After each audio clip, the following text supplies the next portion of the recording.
One day, he was involved in a traffic accident, and when he woke up, I had been reincarnated as a genius teacher at a magic academy.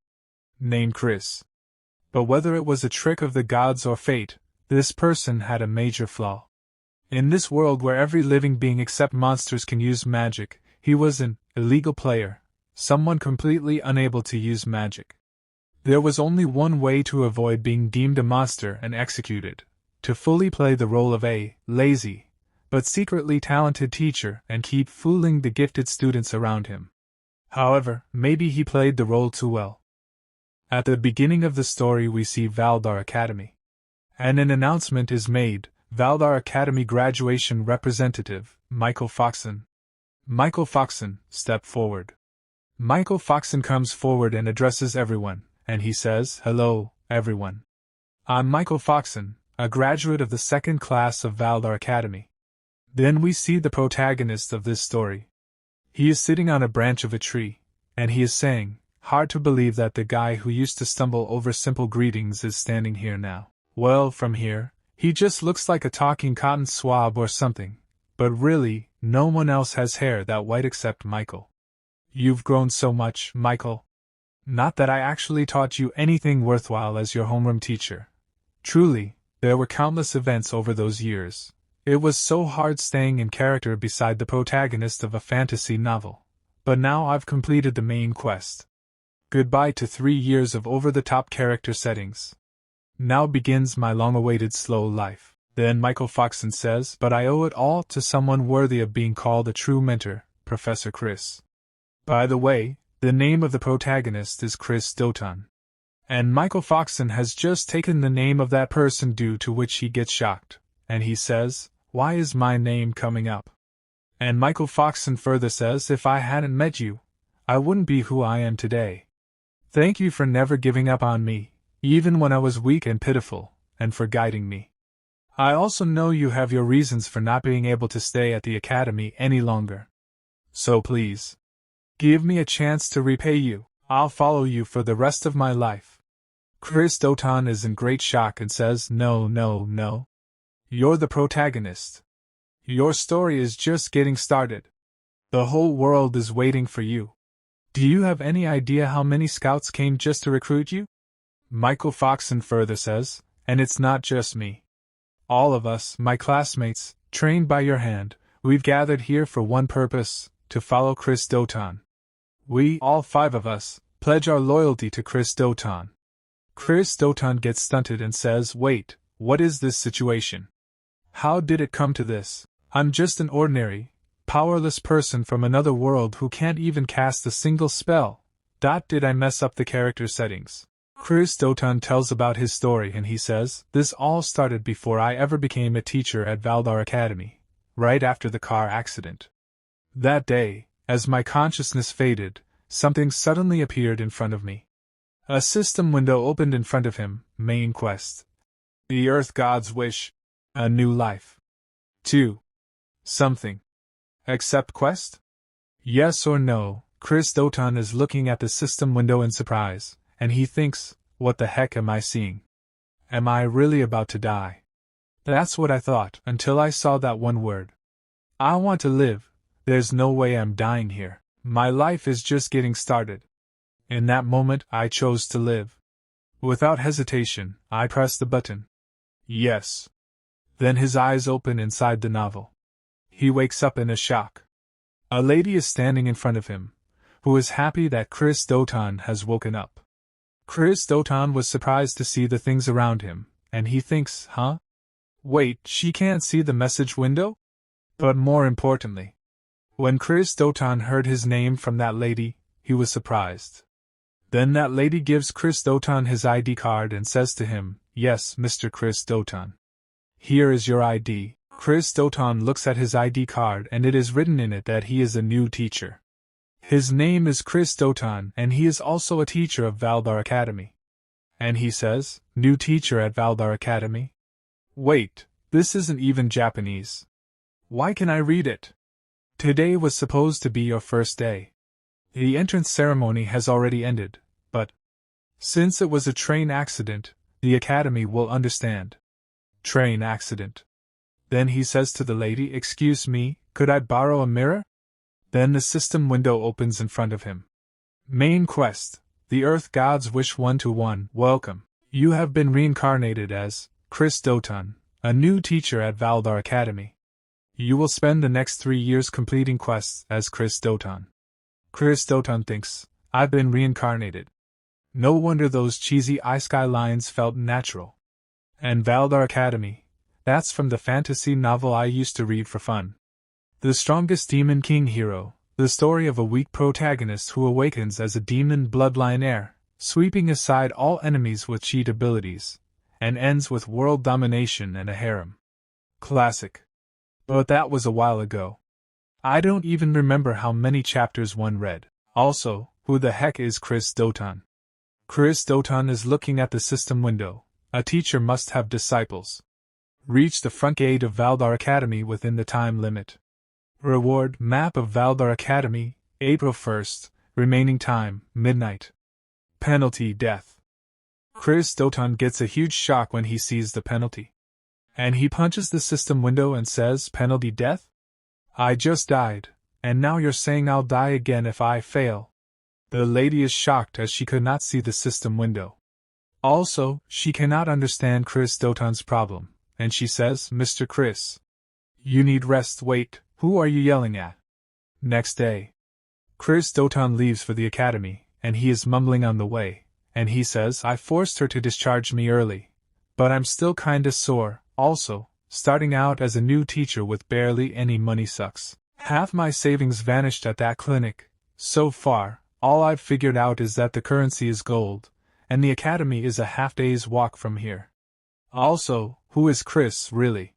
Still, I've always wanted to try this." Status window open.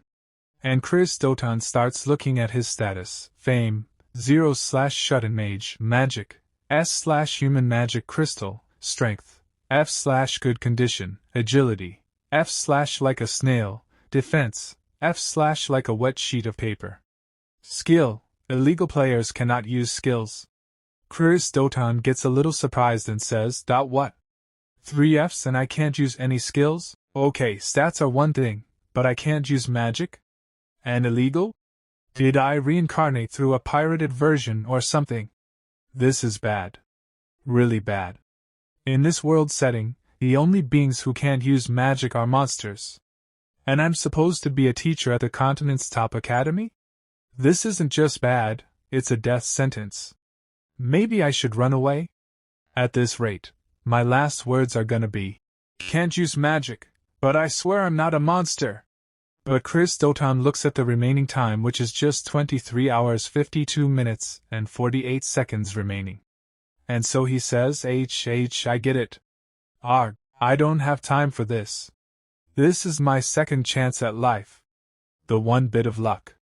My fame is listed as shut-in mage, and I do have experience.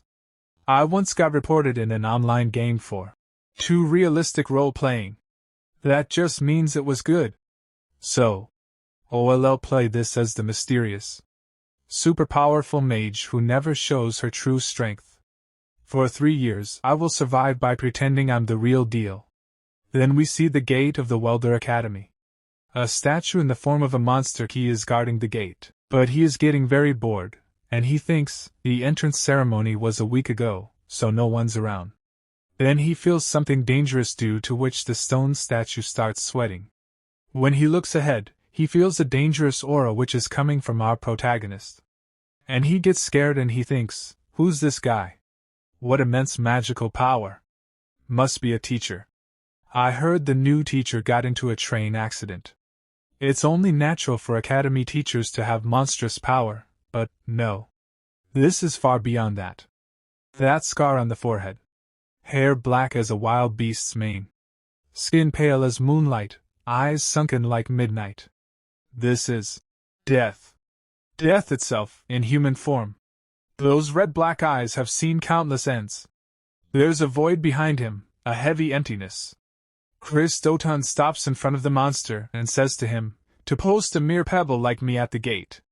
It's a disgrace to the academy. The monster was scared. But still he says to the protagonist, "You there, state your name and purpose." The protagonist smiles and says, "New teacher. Chris Doton. Now open the gate." Then Chris Doton goes inside the academy. But he was very scared inside. And he says, "Phew, that was close. I seriously thought that was the end of me. Well, at least I made it on time. But hey, this character's setup is actually kind of cool. I'll call it the totally unmotivated ultimate teacher. A deadbeat who naps in front of his students instead of teaching, but in truth, a battle-hardened, overwhelmingly powerful warrior. The kind of person who guides the protagonist with sharp, insightful advice. In his past, Chris lost someone dear to him because of his own mistake. He hit rock bottom, until the headmaster of the academy appeared before him. That's how he ended up reluctantly coming here. The most important part of this backstory?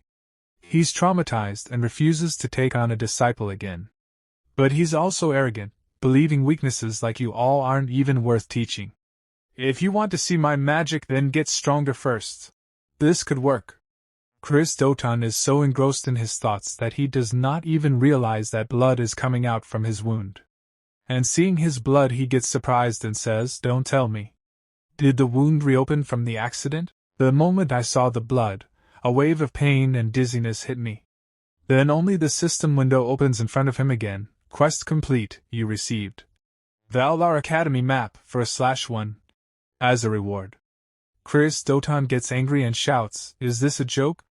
Forget the map, give me something to heal myself. And with this setting, I can't even run to the infirmary." Then only a student comes behind Chris Doton and asks him if he is alright. Chris Doton turns back and looks at the student, and the student further says, "You're bleeding from the forehead. Looks like you're hurt." Looking at the student, Chris Doton thinks, that crest covering his cheek. This boy has a curse power. He's the protagonist of this story, Michael Foxon. He hasn't awakened yet, so his hair is still brown. Nervous and awkward, not a trace of the cheat-level power he'll have later. Still, I can't let my guard down. Stick to the plan. Be the totally unmotivated ultimate teacher. Then Chris Doton says to Michael Foxon, "Why are you here? Class 1's still in session, isn't it? What's a new student doing here?" Michael Foxon gets a little nervous, but he says, "I couldn't keep up with class, so the teacher told me not to come to the training grounds anymore." Chris Doton thinks, can't blame them. Right now, all Michael can probably manage is a basic fireball. The gap in skill between him and the others is obvious. Still, there's no excuse for a teacher to treat a student like that. Chris Doton says, "What a jerk." Michael Foxon gets scared after hearing this. He thinks that the protagonist used all this for him. So, his eyes get moist, and he says sorry to Chris Doton. But Chris Doton is shocked and he thinks, "Whoa, I wasn't even talking to you. Wait, are you crying?" Then Chris Doton says to him, "Ugh, this is a hassle. What class are you in?" At the same time he thinks, this is bad, I need to get him back to his classroom, fast. Then again the system window opens in front of him. Main quest. The Earth Gods wish 2-1. Today is your thrilling first day. As the new homeroom teacher for Class X, reach the classroom on time and conduct your first lesson. Reward, Valar Academy map, for halves, monkey keychain penalty. Death time remaining, 9 minutes and 48 seconds. Chris Doton thinks, even with a map, it's not like I know where to go. And based on everything so far, this has got to be my class. Michael Foxon fearfully says, "I am in Class X. Please spare my life." Chris Doton says to him, "Lead the way." And Michael Foxon fearfully says yes. And Chris Doton looks at him with sharp eyes and he says, "Did I stutter? I said lead the way." And now Michael Foxon gets very scared. After some time, Chris Doton has lifted Michael Foxon in his lap and he is taking him to Class 5. Then he reaches the class and puts Michael Foxon down. Michael Foxon is very scared. And there are 2 students in front of him, and they both say, "Whoa, Michael, don't freak out. Could you enter a room quietly for once? Geez, always trying to stand out. Just sit already." Just then Chris Doton enters the class. And then all the students feel something weird and everyone becomes silent. It seems as if silence has taken over the whole classroom. Then the protagonist goes to the front desk and he says to everyone that every last one of them is trash. This is the bunch I have to teach and guide? Valdar, have you lost your mind? Then the students start talking. Wait. Valdar? Is that the name of the headmaster? Anyway, who is that guy? He's bleeding from his head. Then a student raises his hand and says, "Excuse me, but who are you? This area is off limits to unauthorized personnel." This student's name is Nika Tot, Class X's honor student. Seeing Nika Tot, Chris Doton thinks, "Alright, Nika. Michael's friend, if I remember." Then the protagonist tells his name as Chris Doton. And Nika Tot further says, "Ah. Right, you're the one who was late because of that accident. That's why you're bleeding." But Chris Doton asks him to be quiet. But he thinks, "I just missed my timing, that's all. Don't talk about it, it's embarrassing." Okay, I made a strong entrance, but now I need to actually teach to clear the quest. In reincarnation stories, you're supposed to start with preloaded knowledge. Why do I know nothing? No choice then. Then Chris Doton gets up from a square and writes something on the blackboard. And he wrote, "Self-study." And he thinks, "I'll wing it with the right attitude." Michael Foxon gets surprised when he sees that Chris Doton is telling them that now they will have to do self-study. And Chris Doton lies down comfortably on the chair and he starts sleeping. At the same time he thinks, "This is so pathetic it's embarrassing, but this is when I have to be bold. Act like you aren't even worth explaining things to." Some students say, "Did he just fall asleep right there? He really went with self-study on the first day. That's insane." Chris Doton totally agrees. "Is this even going to count as a lesson?" Just then a girl stands up and shouts, "Mr. Chris, if this is a joke, please stop. This is in terrible taste. You didn't even show up at the entrance ceremony. How dare you insult the sacred education of Valdar Academy?" On hearing the girl's voice, Chris Doton understands that her name is Angelina, who is a possible heroine candidate. And Chris Doton thinks, Angelina Sharif, one of the heroine candidates. They called her the Ice Princess, if I recall. And on the surface, she's a duke's daughter. On the surface, anyway. Most of the students here are nobles. Still, I get it. This must be unbearable for her. It might cause problems later, but as Chris right now, this is all I can say. I know about Angelina's tragic past. It stings a little. But, then Chris Doton tells Angelina in a stern voice, "If you're unhappy, then leave." And Angelina gets shocked on hearing this. And Chris Doton further says, "You didn't hear me? I said if you're not satisfied, then get lost, Angelina Sharif." But Chris Doton thinks, "I'm so sorry, Angelina." But Angelina says to Chris Doton, "What did you just say?" So Chris Doton says, "Don't make me repeat myself. If you don't like my class, get out." But he thinks, "Sorry, Angelina. Forgive me for being the kind of teacher who can only say things like this to a previous student." Angelina starts grinding her teeth in anger. Then she says, "I have no interest in learning anything from someone like you." Michael Foxon tries to stop her, and he says, "Angelina." But leaving the classroom over this. But Angelina says to him, "With your ability, I doubt you'd keep up with any lesson anyway, and I don't have time to waste on some worthless teacher." Listening to Angelina's words, many other students also start leaving the classroom. And Chris Doton is watching his students leaving and he thinks, "That I figured this would happen. They're all proud nobles, after all. I wonder how many will even stick around in the end. I braced myself for this, but still. If I get fired, what then? All I can do is trust the headmaster to have my back." Then the system window opens, quest cleared. You resend. Map of Valar Academy 2/4. And monkey keychain. As rewards, Chris Doton thinks, "For now, I survived." Oh? It just happens that only the main characters are left. The protagonist Michael, the honor student Nika, and the potential heroines surrounding the main character. The twin-tailed girl is Dolce. The other girl is Belle, the healing type support. And one more who's not here yet. I'll introduce her later. Now then. Time to act like a real mentor and say something wise. Chris Doton stands up and says, "Teach magic half-heartedly and people die."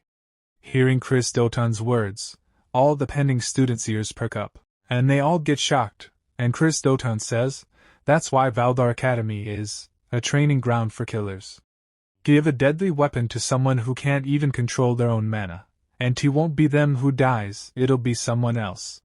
Calling it an accident or mistake, that's just sugarcoating reality.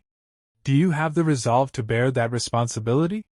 But all students become quiet, and no one says anything. Then Chris Doton starts leaving from there.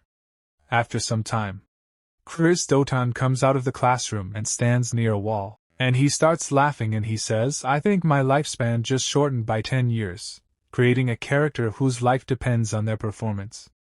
Really is a whole other level. I need to adjust to this reality, and fast. Oh, right. That monkey keychain I got as a reward. What is this?" Chris Doton has a small monkey keychain in his hand and Chris Doton is happy seeing it, and he says, "What the heck? It's adorable. I personally love it, but if Chris carries this around, it'll totally ruin the vibe. I wonder if it has any effects?" Then suddenly the system window opens in front of him, and it says, "Equip item. Monkey. Chin? Yes or no once equipped. It cannot be removed for 5 minutes. Choose wisely."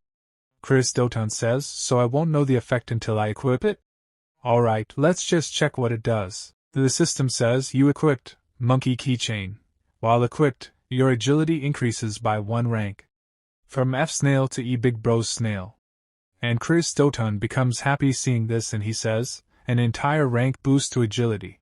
This is a cheat item. As long as I hide it under my clothes, it's fine.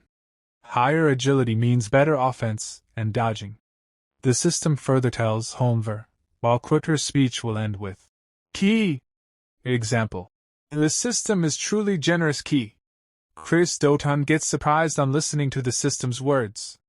But he controls himself and says, "What did you just say? Are you implying I'm a monkey?" And Chris would never talk like that. A girl is watching all these actions of Chris Doton from behind, and she gets a bit surprised. Then she takes Chris Doton's name. And when Chris Doton turns back and looks, she is standing there. And he asks Chris Doton, "Why are you here?" Then Angelina is unable to move, she stops. And Chris Doton thinks, "Crap. I should have used a stealth spell." Angelina thinks, "The moment those Reaper-like eyes locked onto me, my mouth opened on reflex. There's no way any excuse would work on this person, not even the Duke Sharif family name. I know her type well. People who trust only in their own power and disregard everyone else, arrogant geniuses. That scornful gaze, I've seen it more than enough to last a lifetime. What now? You're not going to check my pockets, restrain me, or stop me from running? Is this what they call silent pressure?" Then Angelina says, "You saw, didn't you? That I was smoking. I won't deny it. I know it was wrong. I'm sorry. I'll accept whatever punishment is due." Angelina thinks, maybe it's good that he caught me. There's no way he'd let it slide anyway. Even if it hurts my reputation, if he tells me, "You're unfit to inherit anything," and rejects me outright, then maybe I can finally give everything up and just be free. Chris Doton touches Angelina's forehead with his finger and says to her, "Pathetic kidkey." Angelina thinks, YH? What does that mean? That look. It wasn't scolding or furious. It was like someone who had seen another suffer and meet a tragic end, just like them. Trying to numb the pain through reckless behavior is foolish and short-sighted. Key.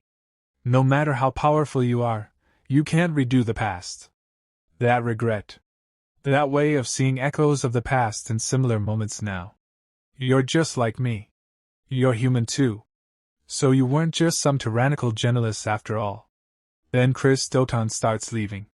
And Angelina gets surprised when she sees a monkey keychain near Chris Doton. And she thinks, that monkey doll doesn't match your appearance at all. You must have gotten it from someone important, or maybe it's a memento. I'm sorry.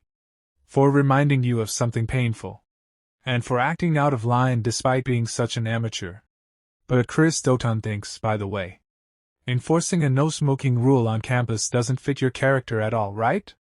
Wait, was she able to tell my speech turned into tea?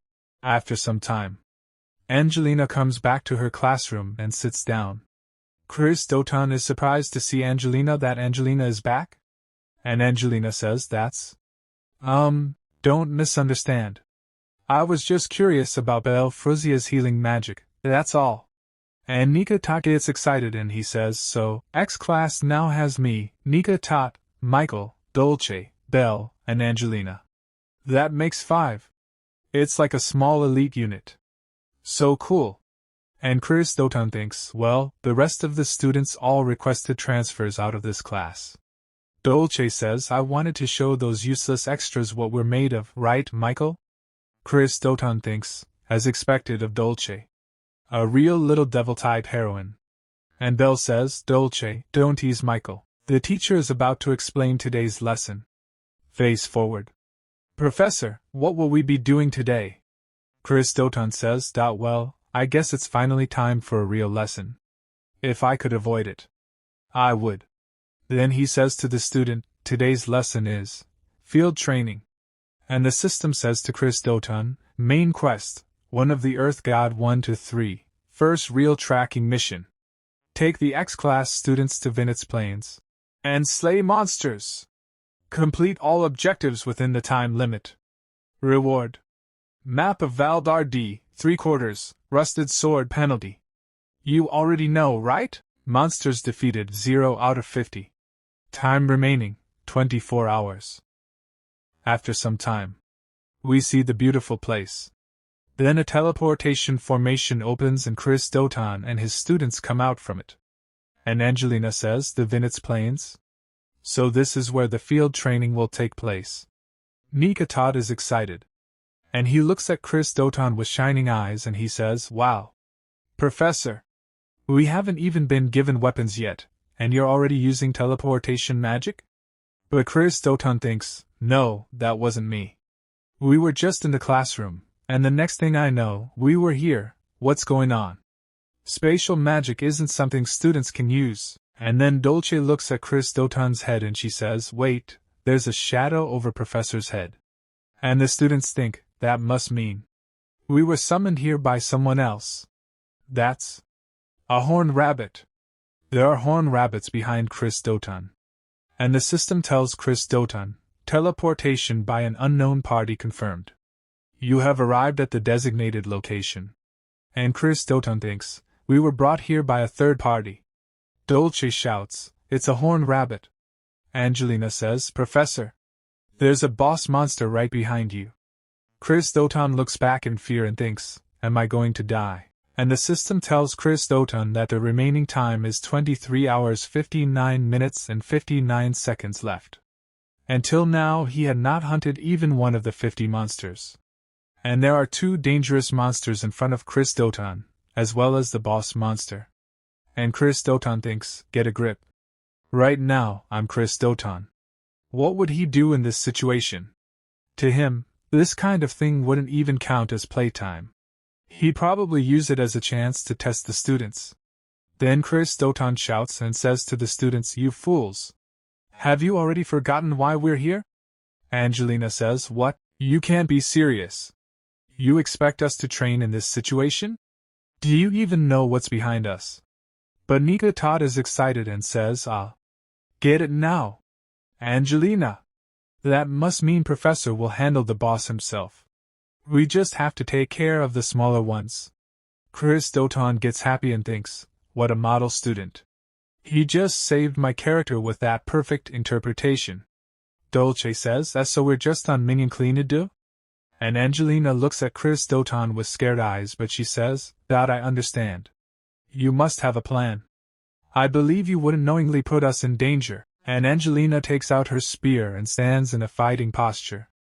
And she moves forward and starts attacking the monster. And seeing this, Belle says, leave support to me. If anyone gets hurt, I'll heal you right away. Michael Foxon starts gathering fire in his hands to use his fire magic. Chris Doton is happy to see Michael Foxon's fire magic and he thinks, great job, everyone. As expected of the story's main cast and their companions. This is going smoothly. Slowly, all the students together start killing the monsters and slowly the number of monsters killed is increasing. But then the monster's saliva drops on Chris Doton's shoulder, feeling which Chris Doton is shocked. When he turns back, there is a three-horned rabbit in front of him and Chris Doton gets a little scared after seeing it, and he thinks, right, I forgot that guy was here. Honestly, I'd rather pass out before I even feel the pain. No, it's too soon to give up. Even if I get eaten, there's still a chance I survive. If I fail this quest, I'll definitely die, so it's smarter to choose the first option instead. Then Michael Foxon sees that Chris Doton has been attacked by Boss Monster and eaten. And seeing this, Michael Foxon gets a big shock and he starts running to save Chris Doton. But he thinks, right before my eyes someone died. Again. Is it because I'm weak? Because I'm a failure? Who can't even defeat a single monster? Is this my fault? Just then Belle goes and stops Chris Doton. And tries to make him understand. But Michael Foxon says, let go of me, Belle. Professor's still over there. But Belle says it's already too late. Professor sacrificed himself for us. Monsters that size get sluggish once they're full. But Michael Foxon says, no. You're wrong. Belle, you're good at healing magic, right? With your power, maybe we can still save him. But Belle says, I'm sorry, Michael. And Michael Foxon starts remembering his old memories when he had stopped Chris Doton. And he had told him, I know I have no right to say this. Booty want to be stronger. I want to be strong enough to take on all responsibility on my own. If I can do that, I'll do whatever it takes. Michael Foxon thinks, he's going to laugh at me again, right? Then Chris Doton smiles and he had told Michael Foxon at that time, you will become strong, Michael. Michael Foxon remembers all these things and says, he was the only one who ever said that to me. No one else ever believed in Dolce shouts, let's just fight our way out of here ourselves. It'd be faster than waiting around, and Michael Foxon thinks, that's why I want to give everything I have today. People like all of you are what it means to be strong. I'm just a burden. I should have been the one eaten instead. Michael Foxon is lost in his own thoughts, and is not listening to Belle's words. Tears are falling from his eyes and he is thinking, it wasn't Professor or Mom who should have died. Then the demon inside him says, it should have been. You want power, don't you, Michael? Then take my hand. Let us become one. It was me. And the demon inside Michael Foxon was about to control Michael Foxon's intellect. Then Michael Foxon stops, and he hears someone's voice. And someone says, everyone stop. And the protagonist appears in front of them, covered in blood. He has killed the boss monster and asks, why are you running? Can't you see the monsters still swarming around us? Chris Doton and his students have killed 27 out of 50 monsters so far. The quest is already half completed. Nika gets happy to see Chris alive and says, as expected, Professor? You're alive. Did you let yourself get eaten on purpose to attack from the inside? Chris thought, no way. Thanks for interpreting it like that, though. Then he said, you're noisy. I told you today was your field training, did not I? You forgot your objective and tried to run away. On listening to Chris's words, Nika again goes ahead to fight with the rabbit monster, and he says, I'm sorry. I'll return to training right away. Belle tells him, Nika-san, it's dangerous to go back alone. Then Dolce says, Professor, even if those idiots manage to get through that, my eyes won't miss a thing, you know. I'll find out what you're plotting sooner or later, so look forward to it, okay? On listening to Dolce's words, Chris thought, yep. This kid is definitely my top threat. Scary. Scary. I wish I could switch classes. Seeing Chris safe and sound, Michael and Angelina have tears in their eyes. But Chris is a little confused as to why they are getting so emotional. Anyway, seeing them both, Chris thought, are they crying because of me? What kind of protagonist is this girl, and she still hasn't fully awakened? Angelina said honestly. Was it really necessary to go that far? Even after you were eaten, we kept fighting without giving up. I thought this was a kind of test. But if you had the power to defeat it in one hit, you should have done it from the start. That was way too dangerous for just a performance. Chris thought, what should I do?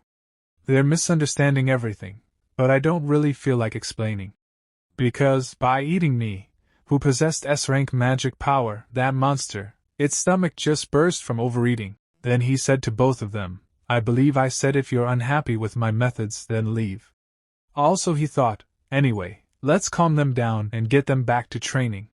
Angelina said, I doubt we'll never make the same mistake again.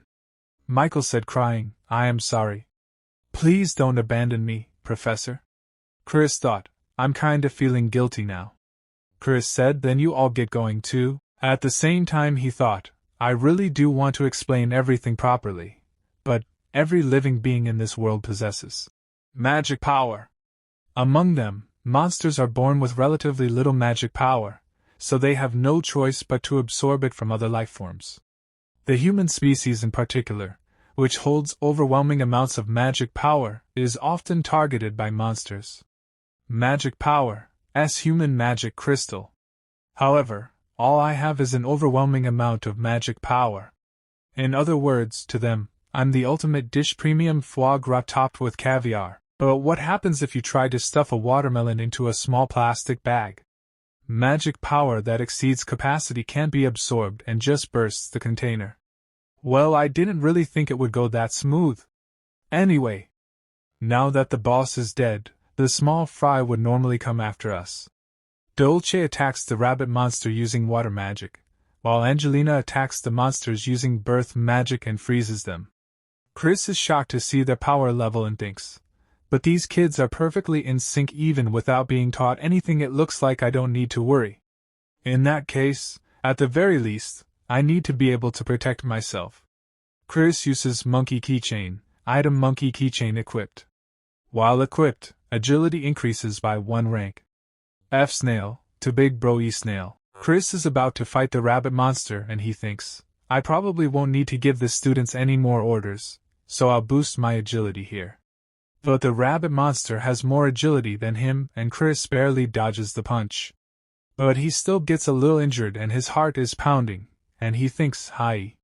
If I were still F rank, half my cheek would have been gone. I'm not Umpa Man, you know. The other students are easily killing the rabbit monsters and so far they have defeated 49 out of 50. And Dolce smiles and says, I'm so sorry, I thought I got them all, but it looks like one slipped through. Someone is watching them all from a distance, and he is sitting on top of a dragon, and he says, I can't believe it. I thought it was just a possibility, but it's really Chris, isn't it? Seeing him, Chris thought, who is this guy?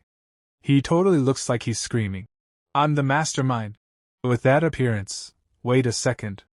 Could he be the one who teleported us here? The man comes down and says to Chris, where have you been and what have you been doing all this time? How long has it been since I last saw that beautiful face? Do you know how much I've wanted to see you? Chris is a little confused. He thought, wasn't he wearing a hood to hide his identity? And what's his relationship with Chris? That's the look of a maiden in love. Chris tries to remember who is the man standing in front of him. His students are also surprised and they also want to know who that man is. Chris thought, you've got it all wrong, everyone. I seriously have no idea who this guy is. The man says, what's the matter? Aren't you happy to see me? If you're still mad about what happened back then, I'm sorry. Chris thought, what are you talking about? And where did Chris even meet this guy? Ah, no good. I have to pretend to be Chris, for now. Michael calls Chris from behind but Chris does not reply. When Michael sees Chris's serious face, they become a little cautious, and they think that man is dangerous. It's the first time I've seen a professor be so cautious. Michael thought, on top of that, he commands monsters like they're his own children.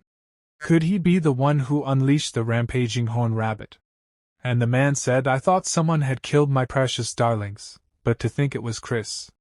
Michael thought if it weren't for the professor, I'd have been killed without a word. The man said. The master said he wanted to check on the young master's progress. I was thinking about killing one of his friends right in front of him, but I never expected you to show up. Try to see things from my perspective too, okay? Chris's students get scared after hearing the man's words, but Chris asks them to remain calm. And the man further says, "You're the one who ruined my mission, so why have you been quiet all this time?" Well, I guess making excuses wouldn't suit you anyway. Michael thinks, Professor. Despite having such a face full of murderous intent, why do you just accept it without fighting back? Could it be because we're here? You can tell how furious that person is just from their aura alone. It's difficult even for Professor to defeat that person while protecting us. It's frustrating. I'm still nothing but a burden to the Professor. With my current power, I can only manage to finish off monsters that are already near death. Then the man says to Michael, "You're just following the Master's orders too, so I won't get in your way." But if you smiled and said, "Good job," to me, it would lift my spirits. Michael thinks, but that person also seems to care deeply about the Professor. No, but look at Professor's eyes. This is just his selfish form of courtship. The man says, "If it's difficult, I'll set things up for you. You've always praised my face for being beautiful, after all." But then Chris summons the sword and points it at the man's neck, because of which the man gets surprised. Michael was nervous because Chris took action and placed the sword on the neck of that stranger. And he tries to understand what just happened. And he thought, what just happened?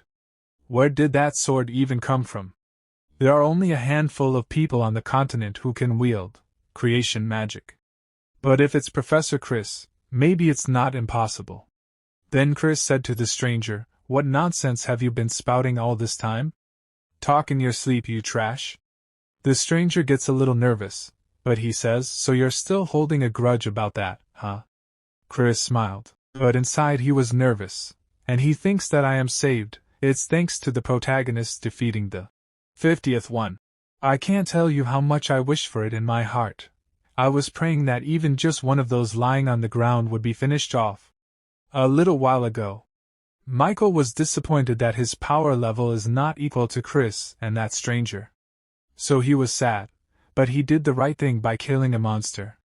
Due to which the task which Chris got from the system, of defeating 50 monsters, was completed. Due to which Chris got a reward from the system, and the system tells him, as a reward, you have obtained Map of Vital Academy, 3/4, and Ancient Sword. Remove the monkey key holder, and equip the rusty sword. And as soon as Chris gets the ancient sword, he asks the system to equip it quickly. And the rusty sword gets equipped. That is why Chris had the rusty sword in his hand, and he placed the sword on the throat of that stranger. And the system tells him about the rusty sword, which can cut through most things. Usable durability, 3/3. Chris says thanks to Michael, and he thought, thanks to him, I somehow managed to protect both my life and my dignity. Well done, Michael. Then the stranger said to Chris, doesn't seem like you're in the mood to talk today, so I'll come back another time. If you ever need help, you can always contact me through the master. But Chris said to him in harsh words, if you don't want your mouth torn open, then disappear already. But he thought, I'm really glad you quietly backed off. Then the stranger goes away from there. After he left, Michael looked at the students, and all the students were scared. Dolce said, man, I seriously couldn't even breathe. I ran out of mana. Michael asked if she is okay, but Chris does not answer him. He tells Angelina, send a messenger to the Angelina Academy. Tell them we need a carriage for our return. Angelina said, understood. In that case, I wish we had called for reinforcements sooner. But Dolce said, if only the teacher used spatial magic, it would have been over in a flash. Chris did not answer Dolce's question. Instead, Michael said, Miss Dolce is just tired, and maybe she wants some time to think about things. Hearing Michael's answer, tears came in Chris's eyes, and he thought, I'm really glad you were here today, Michael. Then, all members of Class X returned safely. The next day, Chris is completing his daily routine, but he thought, starting off hard, What kind of life has Chris lived up to now? I thought about it on the way back. That bandaged guy is probably the character named Maria. But there aren't many who can create chimeras or control monsters. There was no visual description of them in the original story, being followed by someone that obviously shady. I can only sense trouble coming. What Chris had thought happens exactly like that. There is a man in front of him, seeing whom Chris is confused. By the way, this character's name is Eugene, who is the homeroom teacher of Class Y. And he said hello to Chris and said, "You haven't had lunch yet, right? I did not see you in the cafeteria." Chris thought, looking at Eugene, alright. Him too. What happened during this field training was so abnormal that the students of Class X were summoned immediately by the principal.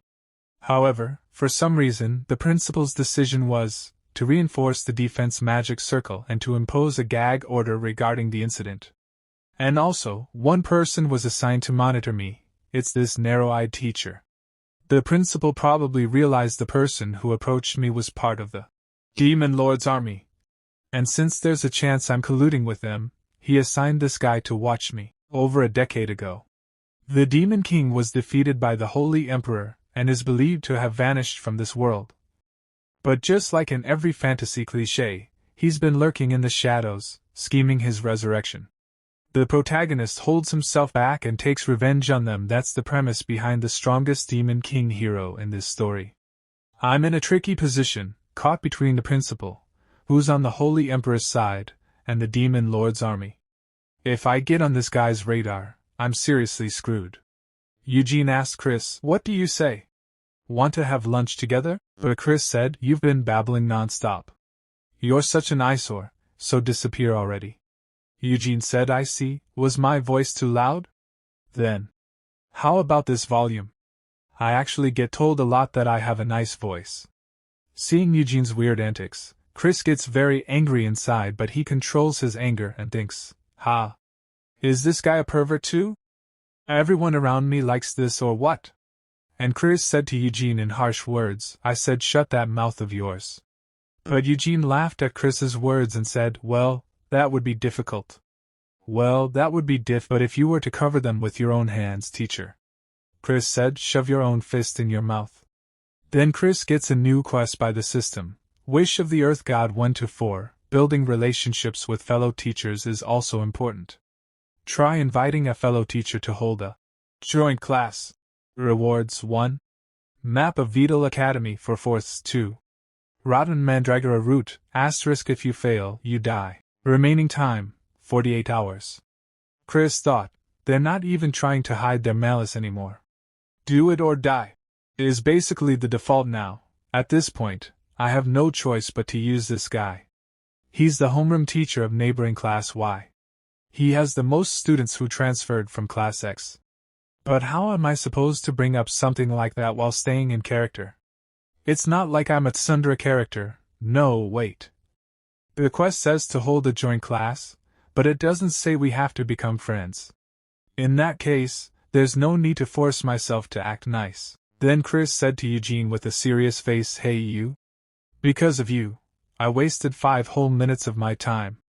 I'd love to make you pay for that right now, but may my master come to love many more things. If that happened, that child would end up sad." Chris felt a little cringy while saying all this and thought, ugh. Even though I made this backstory myself, it's so painfully cringy. Chris continued and said, "If you want to get close to me that badly, let's have a match. The trash you were teaching and the scum I raised. We'll see who is better." At the same time he thought, of course he wouldn't refuse. The principal ordered him to approach me and to extract information that altered all. Eugene asked, "Do you mean a match between our students?" Chris said, "If I win, don't ever show your face in front of me again." Eugene thought for a while and then said yes. And smilingly said, "You come up with surprisingly fun ideas. Then if I win, will you treat me to a meal?" Chris thought, why is he so obsessed with food? It's such a mystery. Then he said, "There's no chance you'll win?" Eugene said, "Well, fine. It sounds fun. So, when should we do it?" Then Chris says, "Tomorrow afternoon." Eugene said, "Got it. Then see you tomorrow." Chris turns back and starts leaving, but he thinks, the outcome doesn't matter. As long as we can hold a joint class, that's enough. But honestly, with all the nerdy characters in Class X, I don't really think we'll lose. And someone was secretly listening to their conversation. And we see that it is Nika. And Nika has completely heard their conversation and he says, "Teacher, are you having us compete against another class because you believe in us?" The entire academy was buzzing. Whispers turned to shouts in the hallways. "Have you heard the news? Class X and Class Y are going head-to-head. Let's go check it out." Wait, wasn't Class X the one where half the students tried to quit on the first day? Yeah. Just making eye contact with their teacher is terrifying. But then came the real piece of gossip, one that sent shockwaves through the student body. And the best part? It's not just about bragging rights. Professor Eugene's date is on the line. Meanwhile, Nika burst into his classroom like a whirlwind, flinging the door open with a dramatic crash. "Everyone! Are you all here already?" Inside, his 4 closest classmates looked up in surprise. Dolce, lounging lazily at her desk, yawned. "You called this an emergency, so I came. What's going on?" Angelina, twirling her ice blue hair with a smirk, sighed. "I've got dinner plans, so this better be quick." Nika grinned. "I'm sure you've already heard, we're going up against Class Y." Angelina shrugged. "Yeah, teacher said she'd explain it again, but there's gotta be more to it than that, right?" Nika leaned in, voice lowering conspiratorially. "Bet you didn't hear this part. If we lose, Professor Eugene gets to go on a date." The room fell silent. Wide eyes. Jaws dropped. "Wait, what?" Dolce choked. Angelina laughed in disbelief. "Haha, wait, are you serious? You sure you didn't mishear or just imagined it?" Nika crossed his arms, puffing out his chest. "I'm a tot. And tots don't lie. I overheard them myself. They were talking about it." Michael, usually quiet, perked up. A date? With our teacher?" Dolce added with a teasing grin. "I mean, technically eating out with someone of the opposite sex is a date, right? But this is the first time anyone's heard anything like that about Professor Eugene." Angelina mused aloud. "True. I always figured he was more of a lone wolf." Nika slammed his fist into his palm. And then Professor Chris totally snapped, said if Class X wins, don't ever show your face again. That means Professor Eugene believes in us. We gotta go all out and make him proud. So basically, we can't lose, understood? Michael's eyes blazed. Okay, I am curious about the date. But there's no way we're losing to Class Y. We can't let the professor down. Angelina laughed, watching Michael's fists start to spark. Whoa, your fists are literally sparking, calm down. Meanwhile, Professor Chris stood by the training grounds, watching students gather. She sighed. This whole date thing's gotten way out of hand. Across from her, Professor Eugene approached with his usual unreadable expression. Chris eyed the difference between their classes. Just look at that numbers gap. There's no way this is balanced. Eugene spoke first. Are you familiar with the match format? One-on-one duels. First team to 3 wins takes it. Chris scoffed. Humph, what a hassle. Wouldn't it be faster to just let them all brawl at once? Eugene shook his head. It's too early to teach them team battles. Chris raised a brow. Oh? My students already pulled off combo attacks without blinking. That main character buff is ridiculous. Now then, choose your first fighter. Chris didn't hesitate. No need to overthink it. I've trained them well. Just level up and smash them down with brute force. Nika taught. Nika saluted, grinning ear to ear. Yes, sir. I'll return with victory in hand. Victory or death. Chris deadpanned. You don't have to go that far, it's just a match. At the arena, the referee raised a hand. First match, Nika Tot vs Serena Gale. Whoever hits 0 first loses. Match ends immediately at that point. Fighters, take your positions. 3, 2, 1. Begin. Irina lunged in first, blade flashing. Nika inhaled deeply, and in a flash, his sword lashed out in a clean arc clang. Irina's sword flew from her hands and she skidded back, dropping to a knee. The crowd gasped. Referee. Class X's Nika Tot wins the first round. Nika jogged over to Irina, offering his hand. You okay? Here, I'll help you up. She gritted her teeth but smiled. I'll win next time. Chris's eyes widened. What the? Why isn't anyone else shocked? She overheard the other teachers chatting. Not bad. Well, it is the Tots. I'd expect no less. Chris nearly choked. Wait, what? That's tank-level damage, from a support class? Michael, off to the side, beamed. Nika's gotten crazy strong already. Chris sighed in relief. Phew, glad I'm not the only one freaking out. Eugene smiled. All right, who's next? Chris smirked. Just pretend to think it over. I already know who. Angelina. Angelina snapped to attention. Understood. I'll easily claim another win. Chris planned ahead. We'll wrap this up cleanly. The Twin-Tails girl will finish it. No need to send in the healers or newbies. Michael looked at Chris with puppy dog eyes. Please, give me a chance. Dolce giggled, catching on. Why is he staring at me like that? Referee. Second match, begin. Angelina summoned her shimmering ice spear and charged. Her opponent parried, but Angelina's relentless assault pushed them back. The teachers watching murmured, as expected from the heir of the sheriff family, classic ice magic. Chris's jaw dropped. Whoa, all those sparkles and crashes, it looks so damn cool. With a final thrust, Angelina's ice spear struck true, sending her opponent sprawling. Referee. That's enough. Class X's Angelina Sheriff takes the win. Angelina grinned proudly. Naturally. She turned to look at Chris with smug, expectant eyes. Why does she look like my family's dog when it's being smug? I want to praise her, but I gotta stay in character. Chris barked. What are you waiting for? Get back here! Now. Angelina flinched. I was already on my way. Eugene folded his arms. One more win, and it's over for us. Chris cracked her knuckles. Let's finish this cleanly. Dolce. Dolce skipped forward, beaming. Professor! I'll tie them down for you. Dolce suddenly raised her hand and announced loudly. I forfeit. Everyone nearby was caught by surprise. Nika's eyes widened in shock as she quickly spoke up. Eh? Why? Did you suddenly feel unwell or something? You're not thinking of letting the teacher go on a date or something, are you? Hearing this, Chris also turned his head, surprised.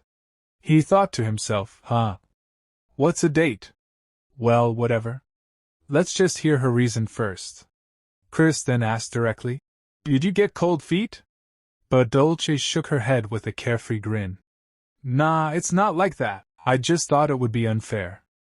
I mean, it's against the rules for me to participate in a one-on-one match, right? Chris furrowed his brow slightly, his mind spinning. Well, that's certainly true, he admitted internally. This kid has an invisible sixth member of the protagonist's party. After all, she has her twin sister with her. However, that fact was supposed to remain an absolute secret.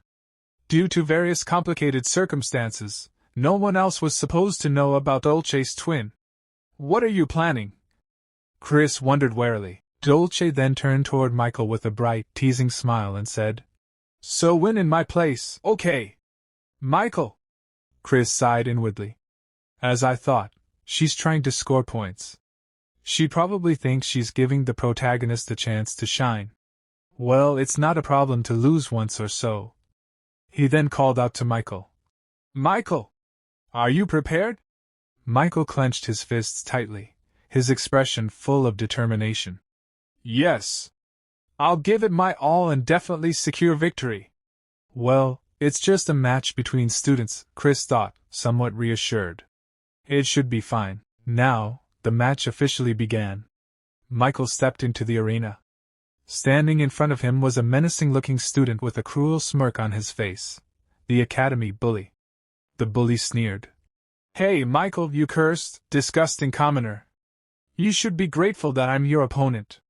The moment Chris saw that student's face, his eyes widened in horror as a cold sweat ran down his back.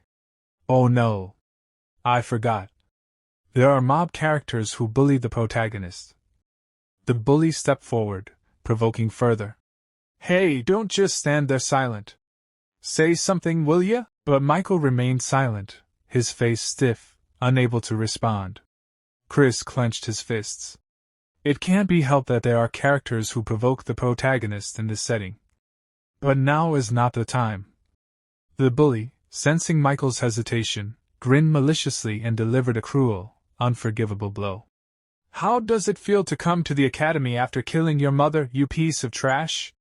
Michael's entire body tensed, his expression twisted in pain and anger. A sharp headache struck him. "Don't say that," he managed through gritted teeth. Chris's nerves were on edge. It wasn't just his magic power that increased after that incomplete awakening the other day. That was something different from an awakening. A concerned teacher nearby leaned in and asked, "What's wrong? Are you okay, kid?" Michael gritted his teeth harder, glaring at the bully. "No good. Quickly run away," he warned in a strained voice. Seeing Michael's condition rapidly deteriorating, Chris's heart pounded.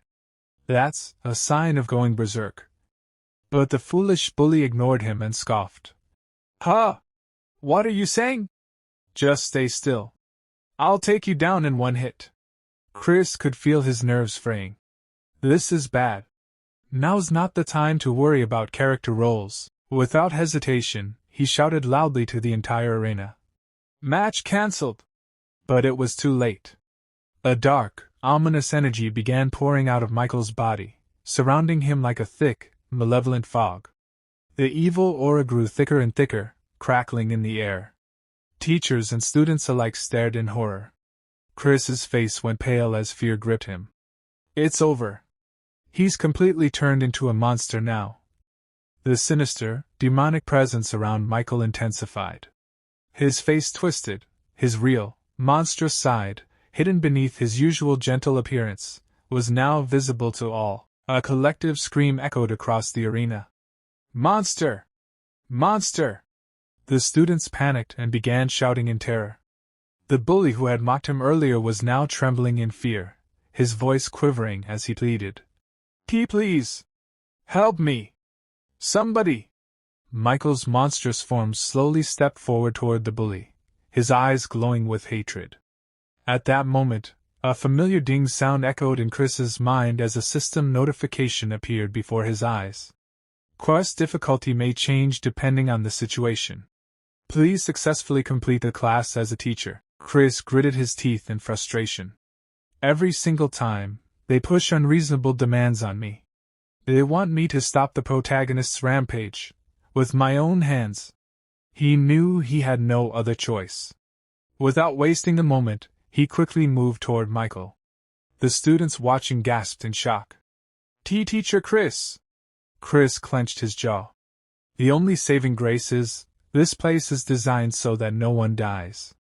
Plus, that kid probably still has some reason left. But before he could reach Michael, Eugene, another teacher, quickly appeared beside him. Eugene summoned magical chains and tried to bind Michael in place. The glowing chains wrapped around Michael's monstrous form, but in an instant, he tore through them with frightening ease and sent Eugene flying backwards. The crowd screamed in terror. Teacher Eugene! Ugh! Everyone fall back! All faculty members, prepare binding magic! But another teacher shouted in panic. It's no use. It won't work. That abnormal magic power is blocking our spells. One of them cried out. Teacher Chris! What are you doing? Please run away quickly! But Chris didn't panic. He pushed forward, stepping fearlessly into the corrupted aura. Michael's monstrous figure paused for a moment, his monstrous eyes catching sight of Chris. Something in them flickered. If it's Chris, she definitely won't run away. one student whispered. Michael, though trembling, still retained a tiny shred of his consciousness. His mouth opened weakly. Teacher. No. Run. Run away. Quickly. Chris took a steady breath. I almost broke character from being too scared. But I can't give up here. He still recognizes my face.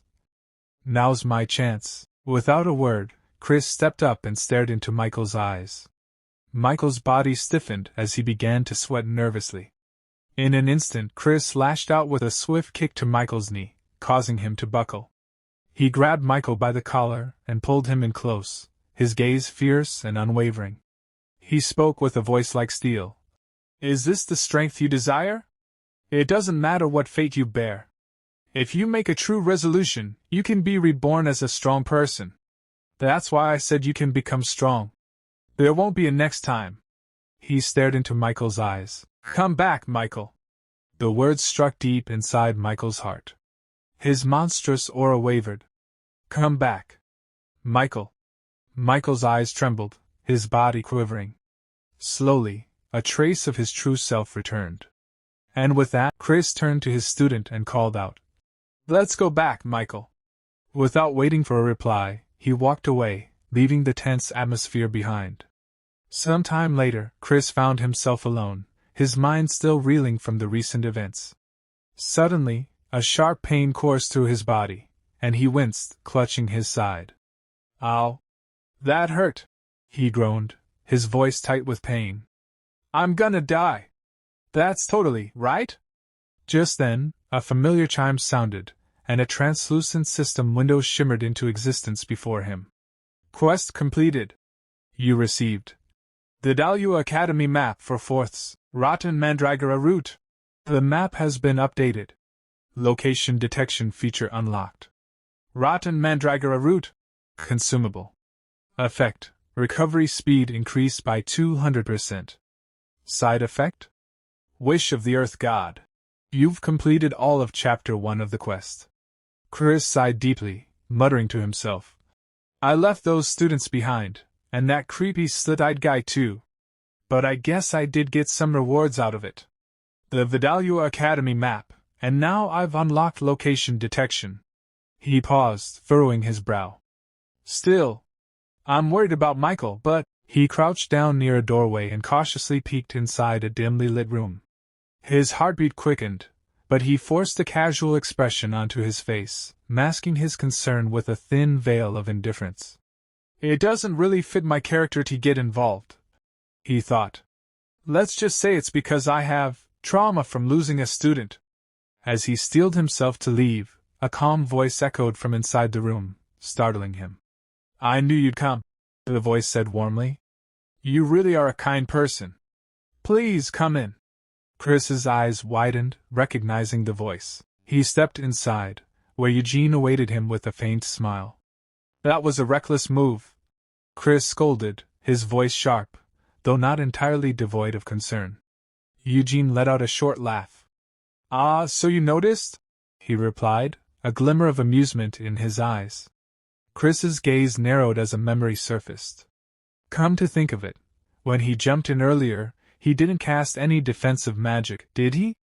Did he really go in with just his body? Is he seriously that dumb? Eugene, as if sensing his thoughts, shrugged nonchalantly.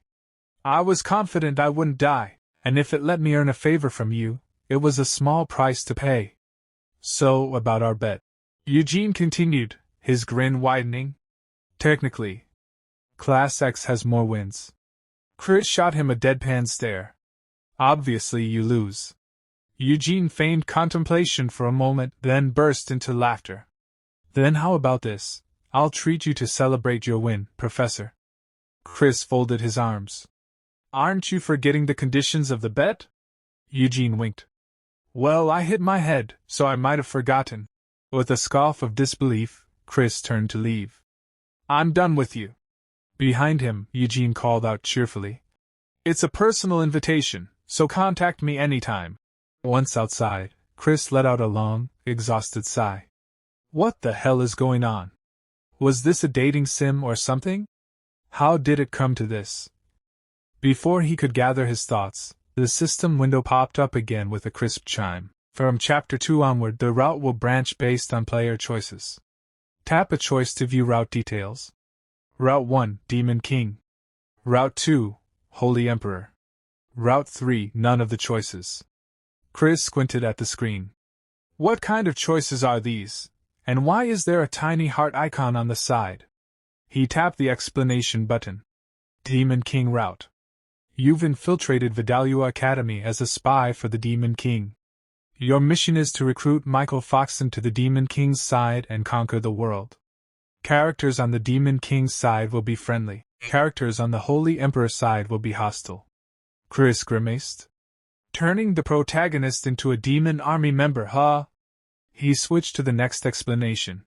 Holy Emperor Route. You've betrayed the Demon King and decided to raise new talent at Vidalia Academy.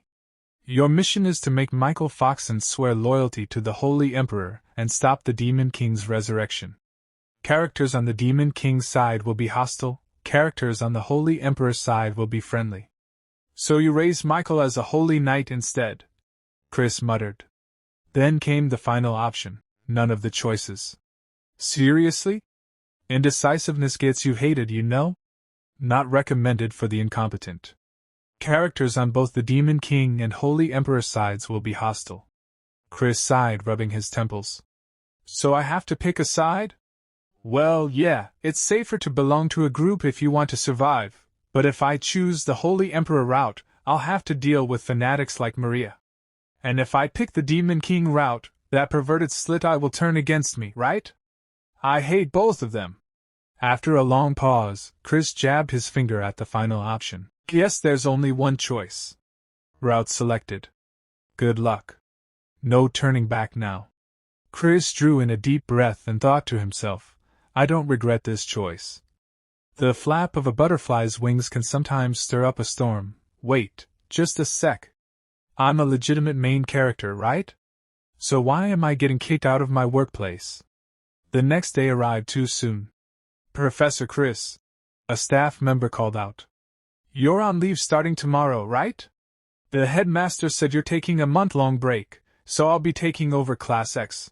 Chris's eyes widened in disbelief. What did you say? A dreadful realization dawned on him. The reason they're suddenly forcing me on leave despite all my usual freewheeling. Holy Emperor side characters grow suspicious of you. Could this be because of the route I picked? A quick check of his status confirmed it. Route, none of the choices. Chris Doetin. Fame 10. Rumor. A suspicious person. He let out a sigh. Well, it did say people would grow suspicious, but the other routes came with way more risk. Besides, Chris is supposed to be the kind of character you can never tell what he's thinking. Didn't think I'd get kicked out though. The Demon King route is out of the question, and the wording in the Holy Emperor route, swear loyalty, bothers me. Fanatics show up in the original story too, and there's no guarantee Michael won't become one. And thanks to this damn setting, I can't even beg them to let me undo it. Let's just treat this like a nice vacation. Then, another system notification appeared before him. Wish of the Earth God. 2-1. Did you know? It's almost time for Parent Observation Day. Chris paled. That's news to me. The system continued mercilessly. The students' parents are dying to know how their tuition money is being used. As a professor living off their money, it's your duty to make Class X's Observation Day a success. On failure, 72 hours 00 minutes. Chris clutched his head in horror. You've got to be kidding me. Elementary school? I mean, can I even teach a class that's presentable? No, more importantly, right now I'm... He stared blankly ahead. Becoming an NET. A determined look crossed his face. This isn't the time to be calling it a vacation. I will return to work within 72 hours. For the sake of my survival. A while later, Chris's students were all seated in their classroom. Michael, surprised, turned to Bella and asked, Master's on leave? Bella nodded and replied, Yes, it seems a temporary master will be assigned for now. I don't know the reason though. Dolce scoffed. He probably got fed up and bailed. Honestly, he was never the kind to be tied down by teaching. I bet he just got sick of us. Angelina glared at her and scolded. Stop it. It's cowardly to badmouth someone when they're not here. Michael grinned. Saying that with a face like yours isn't very convincing, princess. Angelina's eyes welled up, on the verge of tears. What's wrong with my face? She snapped. Bella tried to ease the tension. Maybe he just needed some rest, or perhaps something unavoidable happened. At that, Nika suddenly stood up. That's right. Master took responsibility for the recent incident. As soon as Nika blurted it out, Bella smacked him on the shoulder, forcing him back into his seat. Both Angelina and Bella then glanced toward Michael, who was unnervingly quiet. His expression was heavy, and it was clear something was weighing on his mind. I knew my rampage made the master get summoned all over the place, but I thought it was all resolved with the principal's sealed order. Did the master take responsibility in my place? If a person truly resolves themselves, they can be reborn as a disciple, and yet I haven't even thanked him. Michael muttered under his breath. I have to do something. And then suddenly he shouted. Definitely, I'll bring master back. Meanwhile, Nika came sprinting down a hallway, throwing open the door to a teacher's room. Temporary master! It's urgent! Please convey my message to the principal, the teacher sighed. Sanai-kun? How many times have I told you, my name is... There's no time for that. Nika interrupted. Michael's about to lose control. The teacher pressed a hand to her forehead, muttering to herself, how many times has it been now? I only took this job because all the students here come from influential families. But they never listen to anything I say. How long is this ridiculous farce going to continue? She spoke aloud. Another rampage, huh? Fine, let's go. Back in Class X. As they arrived, the teacher wordlessly stared at Michael, who immediately launched into exaggerated acting. Something inside me is about to explode. Dolce, helping with the theatrics, tugged at Michael's clothes and muttered. That's not nearly dramatic enough. Put some real passion into it. Come on, strip off those clothes too. Bella, joining in, reassured them. Don't worry, I'll heal any injuries. The teacher watched their antics and thought grimly, what terrible actors. Finally, she said flatly. Michael, if a student starts going out of control, a spell triggers an alert to the faculty. By the way, there's been 0 alerts so far. So no problem, right? Michael paused. I see, sorry. But Nika wouldn't give up. Only Master Chris can calm you down, right? Are you giving up already? Master will come back to stop you. The plan can't fall apart now. The teacher thought bitterly, Chris.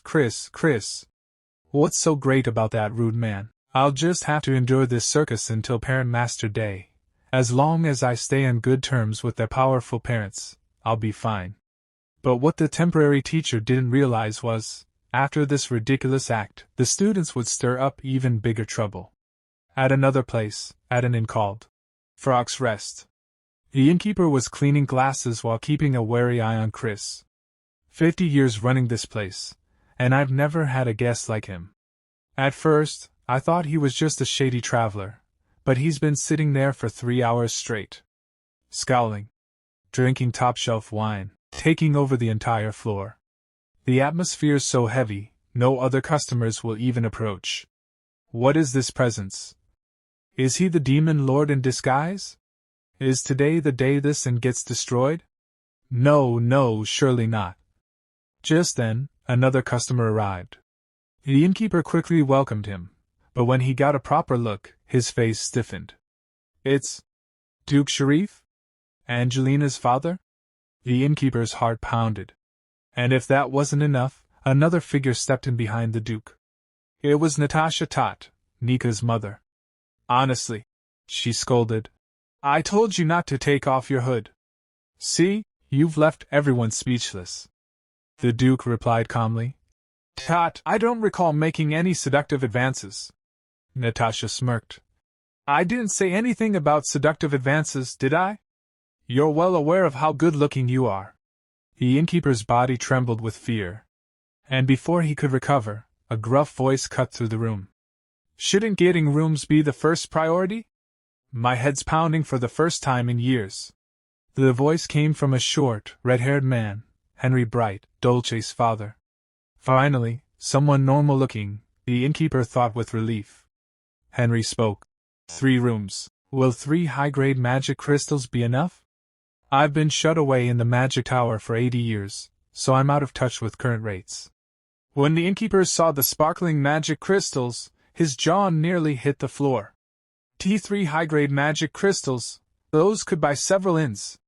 And did he just say 80 years? Oh gods, what day is it today? Just then, Natasha's gaze shifted toward the corner where Chris sat. Bright, she said cautiously. There's something I've been wondering about. She stepped forward, unsheathing her sword and pressing it to Chris's neck. Your killing intent has been leaking since earlier. Do you have business with us? The innkeeper nearly fainted from fear, and the other's attention snapped toward Chris. But Chris remained calm, sipping his wine. Then, with a dark, growling voice, he muttered, Get lost, unless you want your head bashed in. Natasha grinned. Oh? Is that so? Maybe your head'll fall off first. The tension between the two flared dangerously. Neither side willing to back down. The innkeeper forced a smile and thought, I'm quitting the inn business. Chris's hand shook as he still held the bottle. He thought to himself that none of this made any sense. All he had done was come downstairs to escape a cockroach. He was sick of the ticking clock in his room and just wanted a quiet drink. Then came the bartender's cheerful welcome, followed by them, Sharif, Tot, and Bright. The Duke of the Knights. The head of the Mage Tower. Why were they here? Then a terrifying word blazed through his mind, parent meeting. No way. His stomach twisted. This is too sudden. I'm not ready. They won't recognize me, right? He stayed in the corner, hoping to vanish into it like a roach. If he kept quiet, maybe they'd leave. But life never let him off easy. Natasha's gaze turned to him. She said his killing intent was still rising, and that his presence alone was suffocating. Chris didn't blink. He knew if he looked away, he'd be dead. This wasn't just anyone, this was Natasha Tot, the famed Red Knight, mother of an honors student, and one of the kingdom's most elite warriors. Her eyes dropped to the sword at his hip. She asked why he hadn't drawn it. Was it just for decoration? Chris panicked. When did she notice my sword? That blade could only be drawn 3 times in total. He couldn't afford to waste one now. Then it clicked, she was a knight. If he didn't strike first, she wouldn't either. Thank the gods he hadn't acted on impulse. Let's keep it simple, he told her. This wine's better than anything in the Red Kingdom. He stayed still, calculating before adding. If I draw my sword now, this entire block will be gone. Then no one will ever taste this wine again. That'd be a waste. He took a slow sip, musing that if the bartender kept charging so little for this, he'd go broke by next week. Natasha laughed. She said it was ridiculous that in a moment like this, he was actually worried about the tavern's future. Then she sheathed her blade and apologized for the intrusion, introducing herself properly as Natasha Tot, newly appointed Red Knight. Chris stared, noting how fast her tone had changed. Natasha said that correcting one's behavior wasn't weakness, that what was weak was a knight who endangered civilians under the guise of protecting them. Turning to the bartender, she said she'd buy every bottle in the place as compensation. Then she looked back at Chris and said there were things they needed to discuss. Sharif, she called. Come here. Chris didn't move. It's over, he thought. This night won't end. The 3 of them gathered around him. Sharif muttered that he'd stick to water. Natasha lifted her glass and said the liquor here tasted far better than any water in their kingdom. As night fell, Chris stared into the bottom of his glass and silently begged, Someone, please save me. Later, he lay sprawled in bed, feeling half dead. He sat up slowly, holding his head, fighting off nausea. Somehow, he had survived the night. Just as he was about to slip back to his room, Natasha stopped him. She said she knew he planned to return to the academy and told him to pack. They were leaving together. They had to move fast, she explained. It was all thanks to Duke Sharif, who, as it turned out, suffered from a devastating case of social anxiety. He had insisted on arriving before everyone else. But that wasn't the only reason. They hadn't traveled all this way just for a parent visitation day. No, it was clearly about the incident at the academy. Rumors were already spreading. A student, one who couldn't be restrained by ordinary magic, had transformed into something monstrous and attacked a teacher. This so-called open day was just a mask. What they truly wanted was to lay eyes on that monster themselves. Chris stepped out of the tavern only to find Natasha waiting for him at the edge of the path. She remarked, with a calm, almost teasing smile, that he was incredibly slow. She told him that his face looked terrible, and instructed him to take her arm. If he felt faint, she said, he should lean on her. Chris froze. Had his drunken act been too convincing? Then Duke Sharif stepped closer, and to Chris's horror, the man looked genuinely concerned for his well-being. A wave of dizziness hit him. This felt like he was being escorted. Rain began to fall in a soft drizzle. Henry called for them to pick up the pace, and Natasha, still cheerful, noted how chatting made time pass quickly. Chris gritted his teeth. He was pretty sure only she had been talking. As the academy gates came into view, something shot from the trees. Chris reacted instinctively, slipping on the wet ground. Natasha caught him effortlessly and asked if he was all right. Then, without hesitation, offered to carry him. Shouts rang out from the distance, students calling for their teacher. Chris hissed for silence, but before he could do anything, a beam of golden light sliced through the rain. Nika's longsword caught Natasha's arm mid-motion. Top family light magic, unmistakable. Chris stared, stunned. That young man, was that Nika? It couldn't be. Natasha blinked in surprise. She said she had mistaken the situation for an ambush, but judging by his reaction time, her son had grown. Nika, jaw tight and grip firm on his blade, demanded to know why his mother was abducting his teacher. Chris remained perfectly still, Natasha's arms still around him. This was it. His cover was completely blown. He must have assumed he'd been kidnapped. And worse, it seemed he wasn't the only one who had snuck onto campus early. The students ran toward him, shouting that it really was him, their teacher, Chris. Angelina's voice broke with relief as she said she'd always believed he hadn't been kidnapped. Chris sighed. As suspected, they clearly jumped the wall to get inside. He crossed his arms, tone sharp, and demanded an explanation. His eyes landed on Michael, who recoiled at the sound of his name. The boy clutched his collar tightly, eyes burning red as he cried out for his teacher. Rain streaked down the stone path as Michael stammered that he thought the professor had abandoned them. That was why they'd come, to apologize, to say thank you, to see him one last time. Chris tilted his head. This sounds like something out of a melodrama. Still, as he looked at the drenched, trembling student, something in him softened. These students were strange, yet they made him want to be better. He exhaled and muttered that they'd be nothing but trouble. Then he raised his chin and told them to return to the academy. Surprisingly, everything after that went smoothly. In the grand hall, noble parents chatted with careless familiarity.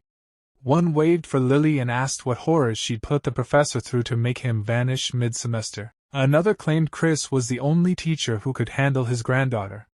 A third declared that someone of his caliber was rare, even in their lineage.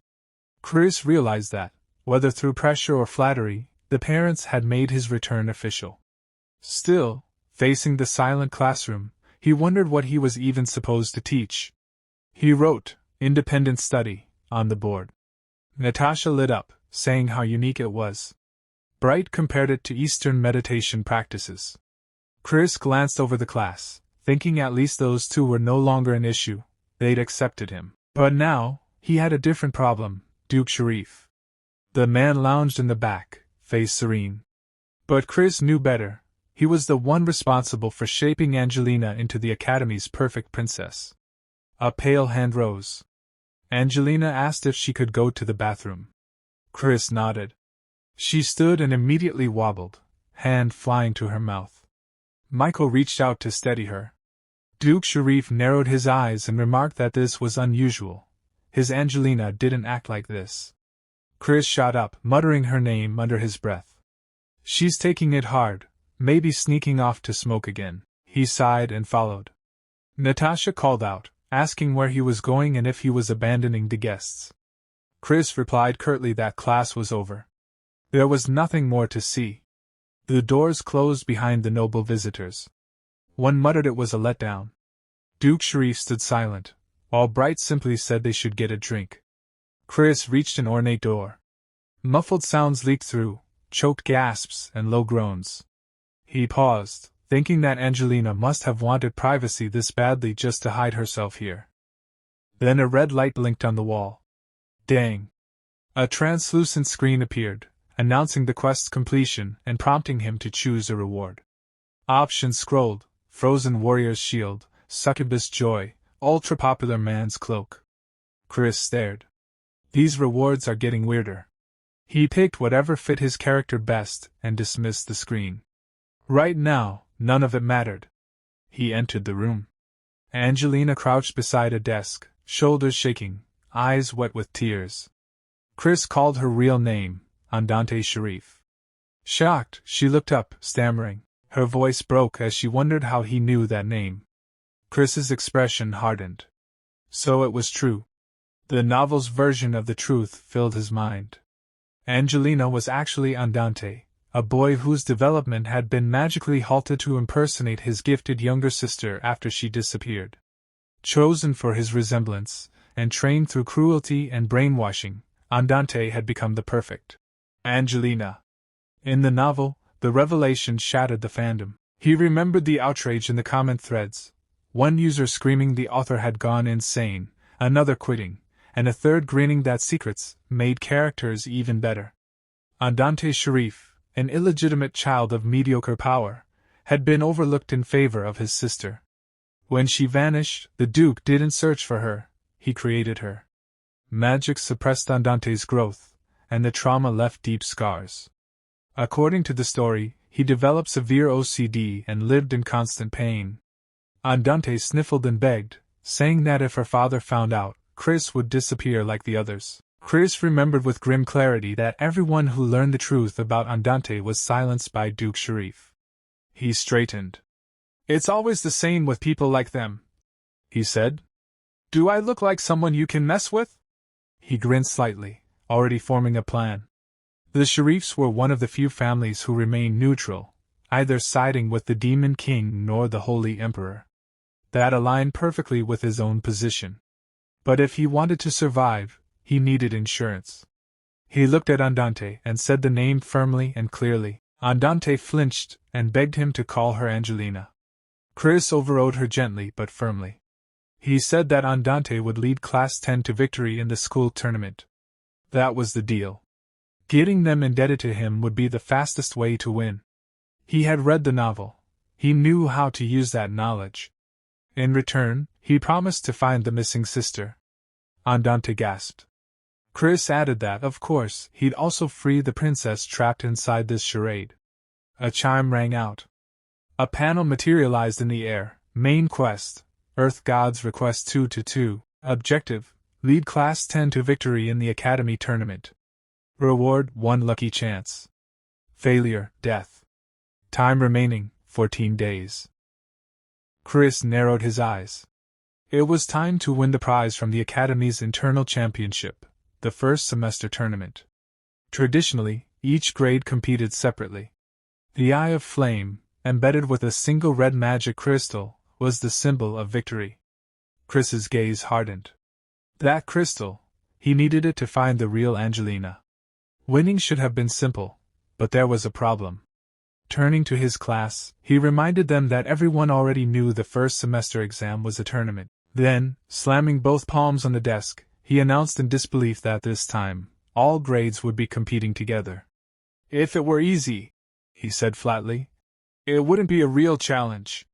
He remembered the promise he made to Duke Sharif during the parent meeting: if they win the elimination matches, I'll find Angelina for you. But there had been a condition: the Duke had to free Andante. He could still recall the Duke's doubt: "Can I trust you?" His own reply echoed in his mind: "I never make promises I don't intend to keep." Outwardly, Chris was calm. Inwardly, that calm had already shattered. He had assumed they'd only face opponents from their own year.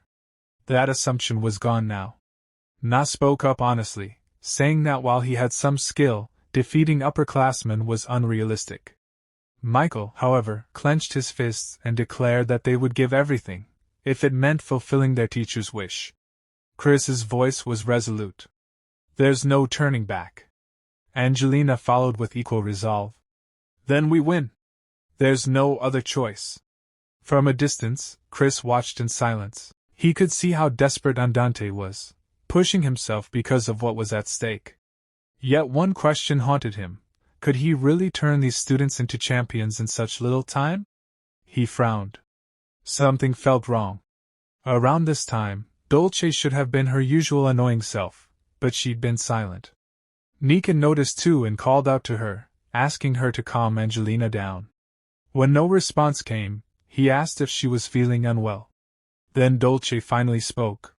Her voice trembled as she said that every year, around this season, a ghost appeared at the academy. Nika furrowed his brow. "What are you talking about?"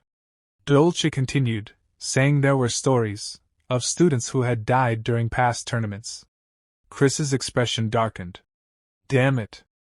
If Dolce was talking about ghosts, that could only mean one thing: the twins were in danger. The sky turned gray and heavy. Days later, the training field stood drenched in rain, statues cold and silent beneath the storm. Nika collapsed to his knees, gasping for breath. "I can't. I need a break." Angelina's voice was sharp and frozen. "You haven't even reached 1,000 repetitions." Belle groaned. "This training's insane, and Dolce hasn't even shown up for days." "Get up," Angelina ordered, her tone crisp and commanding. "Dolce's absence has nothing to do with your effort." Chris stood off to the side, brows furrowed. Dolce missing training? That didn't sit right. They needed a full team of 7 for the tournament. He couldn't afford any gaps.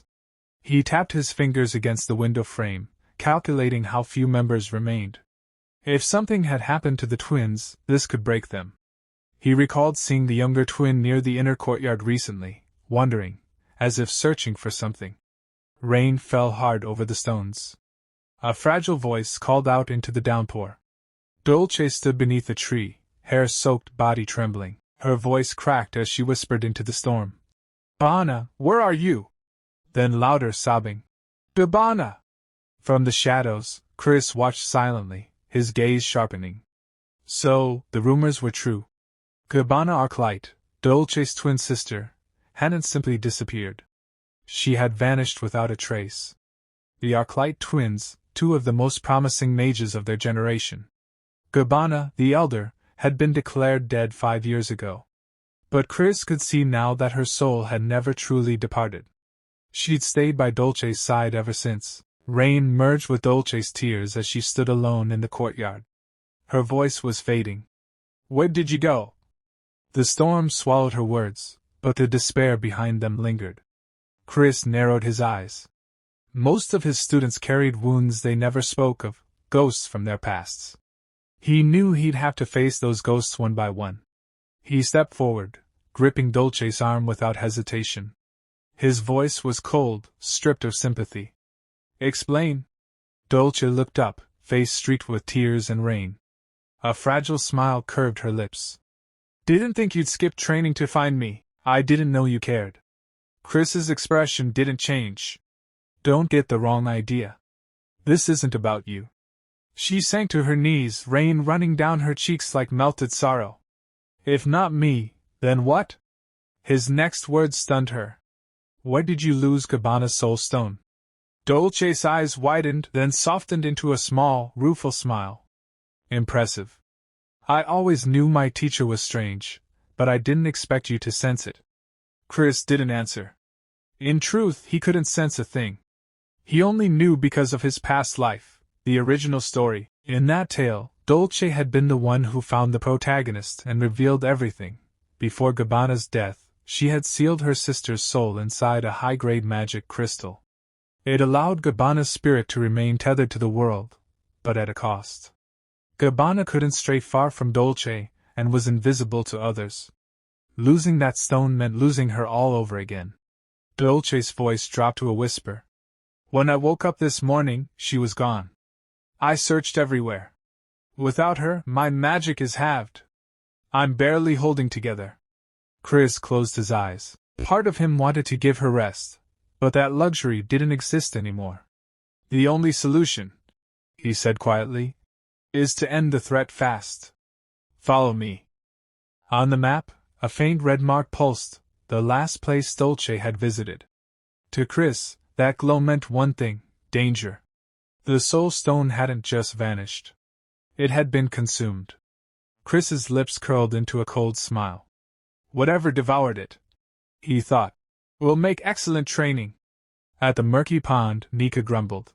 Why are we wasting time out here? This place gives me the creeps, like something's waiting to snatch our souls. Stop with the superstitions, Angelina snapped. Belle glanced at Dolce. You okay? Dolce's face had gone pale. Her shoulders trembled. She already knew what awaited them. Chris stepped to the water's edge. Everyone ready? The pond exploded. Water surged high as a massive reptilian creature burst from the depths, shrieking with an air-splitting cry. Its scaled, bloated body twisted unnaturally, and black acid spilled from its jaws, hissing against stone. The rocks are melting, Nika shouted. Angelina took command instantly. Its breath is acidic, long-range magic only. Nika, Belle, maintain the barrier. But Dolce didn't move. Chris noticed. This was her moment, perfect for a twin water mage. Yet she stood frozen. He found his voice, cutting through the chaos. Dolce! Are you planning to run away again? Her breath caught. The memory hit, that day in tactical class when she'd stood by, doing nothing. But this wasn't a drill. This was real. The monster reared its head, and from its throat came a warped, broken word. Dolce's blood froze. That voice was hers. The truth struck like lightning. The creature before her had swallowed Gabbana's soul. The enemy wasn't a stranger, it was the last piece of her sister. Rain poured as Dolce faced the beast. Everyone said Gabbana was undead. She whispered once to Michael. That she'd turn into a monster. But she was human. Always human. The magic tower had tried to seize her soul stone for research. That was why Dolce fled here. Chris's voice, cold as the storm, echoed behind her. The rumors weren't entirely false.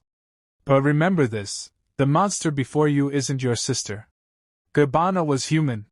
And if she could wield magic, what else could she be? Dolce trembled, tears mixing with rain. You're cruel, teacher. I always wanted to hear those words, but did you have to say them now? Water spiraled around her. She stepped forward, eyes blazing. I'm sorry for dragging you all into this.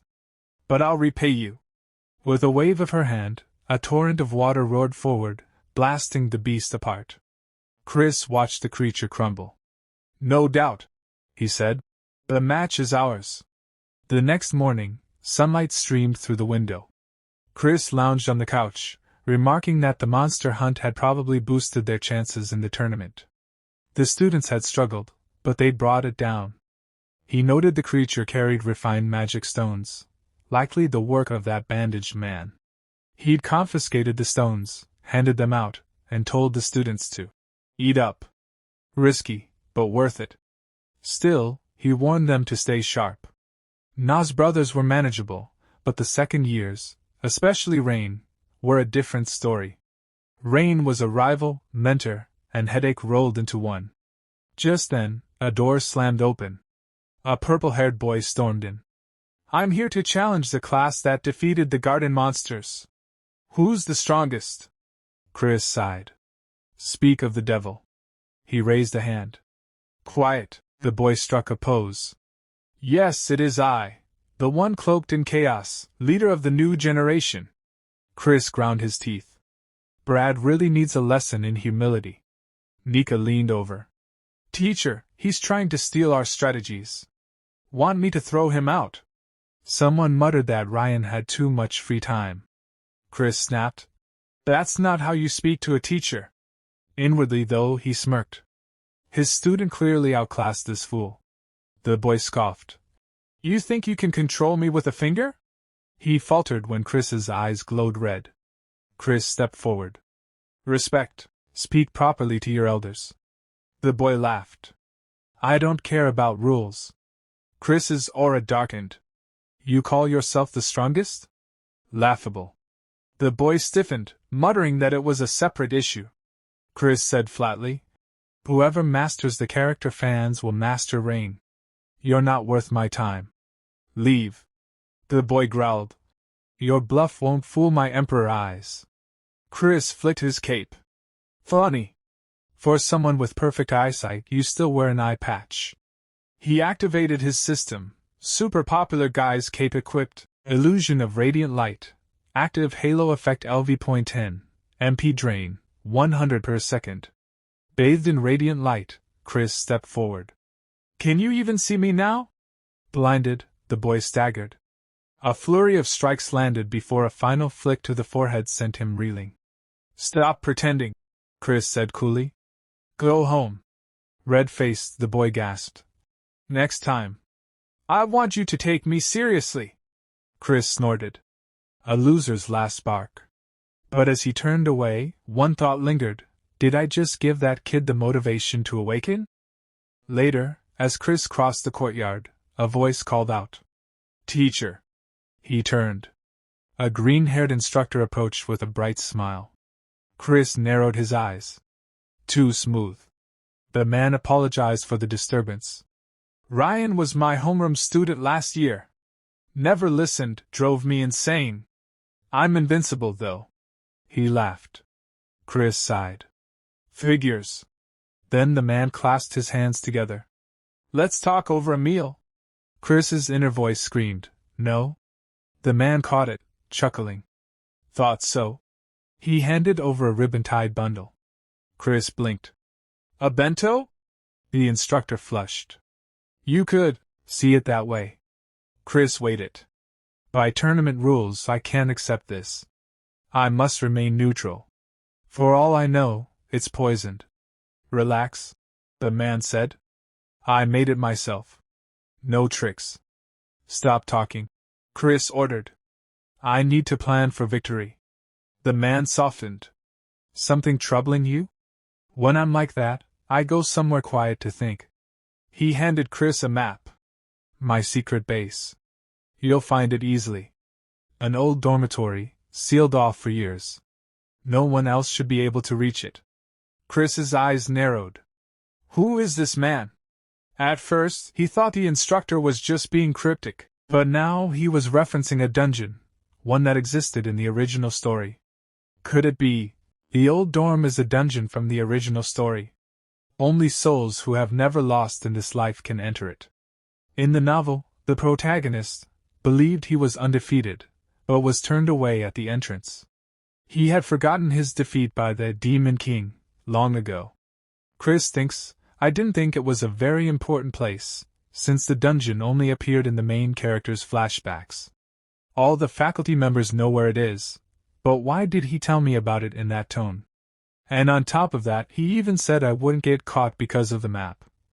Does he have something to do with the system, or is he, like me? No. Whoever he is, I need to stay calm. But Chris ignores it for now, turns around, and starts walking away. As he leaves, he says, I have no idea what you're talking about. Get lost. But the man keeps laughing and says, You're so mean. I'll be busy for a while anyway, so I won't be able to see you. Call me anytime you miss me. I'll come to you no matter what. Chris, walking away, thinks, damn slick talker. I need to step back and think. That night, Chris stands before a massive dungeon, looking up at it. He thinks I ended up here. I really didn't want to, but I heard that Lion Brad joined the top third-year class. This isn't a tournament meant for first years to win. We're basically guaranteed to lose, so I need a cheat code. And the only way to get that is through a quest or dungeon. As he reaches for the door, he suddenly feels a strange flash. He freezes. A white light fills his vision. It feels enormous, light spilling from every direction. This is the dungeon. It seems right. In this world, a dungeon just means an unknown area. But still, there's really nothing here. Then Chris suddenly stops, because he hears a voice. Welcome, okay. I've been waiting, my child. Okay. When Chris looks ahead, he sees something strange floating in the air. He thinks, who's calling me my child? That thing speaks again. I thought you'd forgotten about this place. I was getting worried, okay. Of course, I understand. Your memory isn't perfect, after all. Okay. I can finally help you, okay. In front of Chris is a monkey-like creature. It looks like a toy, but it's clearly part of the story. Chris stares and says, That's the monkey keyring? He says to it, Wait. Hold on. Monkey, sir, tell me what's going on first. The monkey replies, Oops, my bad. I'm the Earth Gods, okay. Simply put, I'm your support.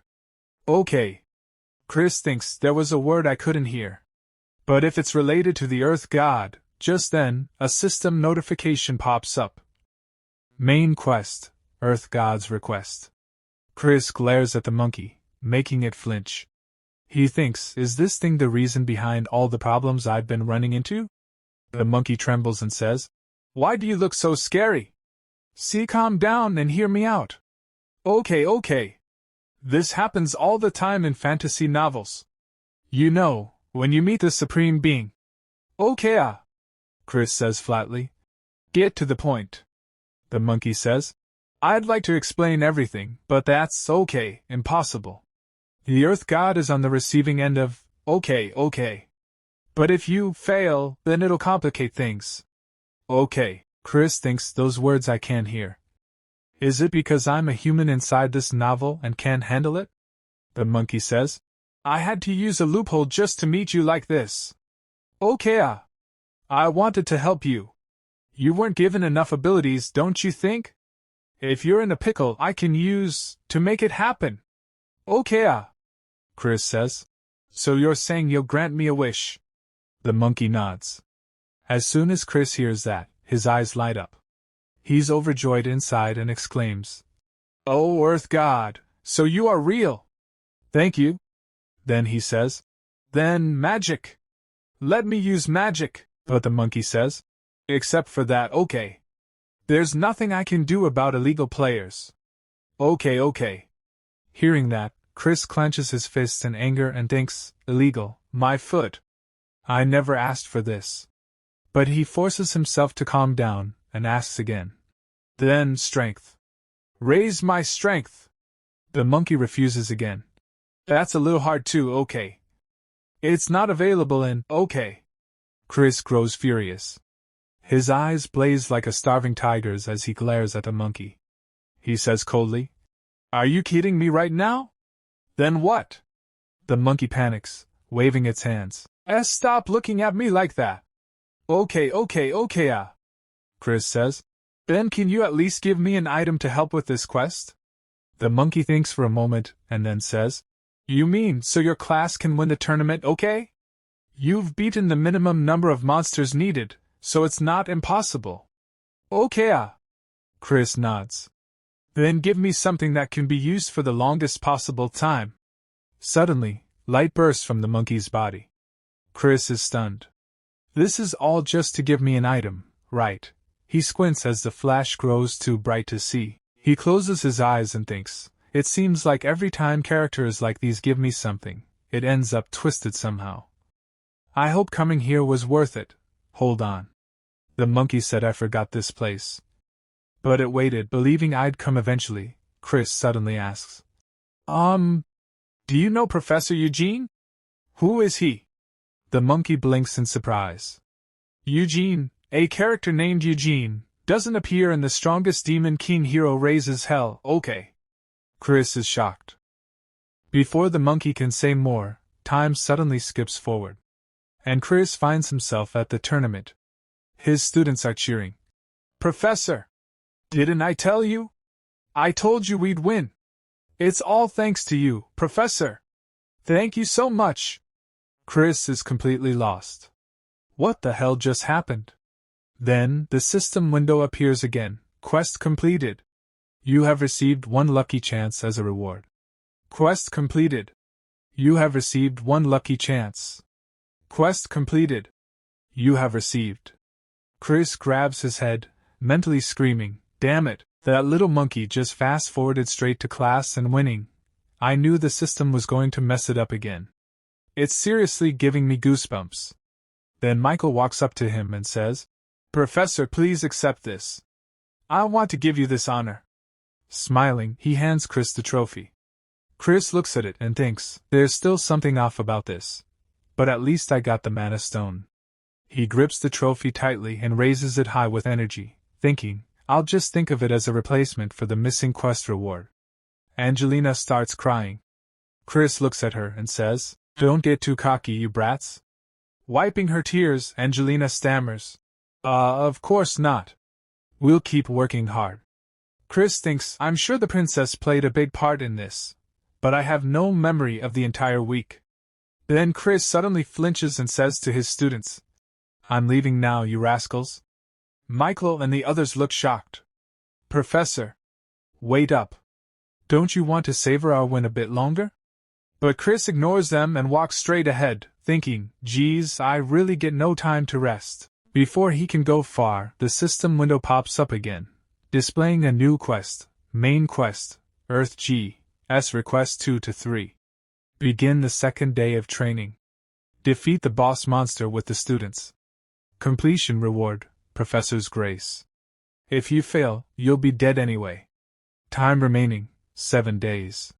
Chris sighs. Look at this shoddy work. The system's more upset than I thought. It didn't even give me a specific location, but maybe that's better. If I want to find the real Angelina, I have to face the boss monster anyway. The most important thing right now is the quest. The next problem I'll have to deal with is probably squinted eyes. I can't believe Eugene isn't even a character in this story. Could he be someone who was dropped into this world like I was? No. Don't lose focus. The one who kidnapped the real Angelina is the so-called Snow Queen. Just hearing her name might make her sound like a beautiful monster, but she's actually a boss that looks like a giant mosquito who sucks mana out of you. In any case, I should prepare for the boss fight ahead, instead of worrying about someone who isn't here. The scene shifts to the Frost Kingdom. A carriage rolls down the road, and inside that carriage is Chris. A faint smile plays on his face as he thinks, the Duke's carriage is really on a different level. We'll be arriving at the boss fight location soon. I decided to take more than one carriage because there were too many students, but how did I end up sharing with this kid? Chris is thinking that because Lion is with him. Lion, who's brimming with energy, looks around and shouts, Prof! My Emperor's eye is tingling. This fight's gonna be lit, I can feel it. Lion's bluster visibly annoys Michael and Angelina, but both of them force themselves to stay calm. Chris remembers how Lion had begged him, practically on his knees, to let him join their squad, and Chris had, despite himself, agreed. He thinks, I don't know if he lost his mind after losing the tournament, but he kept begging to join Class X, so I finally told him he could participate in the boss fight with us. Be quiet. Well, at least he has some skill. And since I got the Eye of Flame, entering the dungeon should be no problem. Angelina speaks up. Professor, everything will be okay if we just follow the plan, right? Chris looks at Angelina and thinks she probably has the most on her mind right now. He answers, as long as no one does anything foolish. Michael reassures Angelina. Don't worry, Angelina. The professor said everything will be fine. And we're all going to do our best. Chris lets out a small laugh as he watches Angelina and thinks, if it weren't for Angelina's true identity, I'd be impressed with the harem romance situation going on right now. Lion pipes up again. This Kyo has some serious riz. Hey prof, maybe we should give them some space. Chris mutters, geez. That's not even a girl. After a while they arrive at the kingdom's gate. Chris announces, we're here. He explains, this is the Kingdom of Frost. This is the dungeon where the Snow Queen resides. It's been a long time since anyone attempted to clear it. In the strongest Demon King hero raises hell, the protagonist discovers this place while fighting the Demon King's army. It was a complete mess for him because he had to deal with both the Demon King's army and the Snow Queen.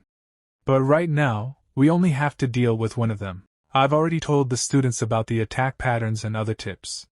Even if it's difficult, knowing how to fight a boss makes it easier to clear. I trust all of you. He raises the red stone, which emits a bright flash. The system notifies him. The Snow Queen invites you to the realm of the shards of the false mirror. The quest's difficulty may change depending on the situation. You are a professor.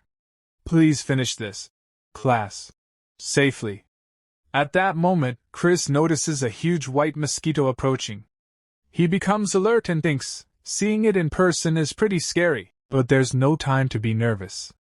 We have to attack before it can make a move. He calls out, everyone, prepare for battle. But when he looks back, he's shocked. They're not responding.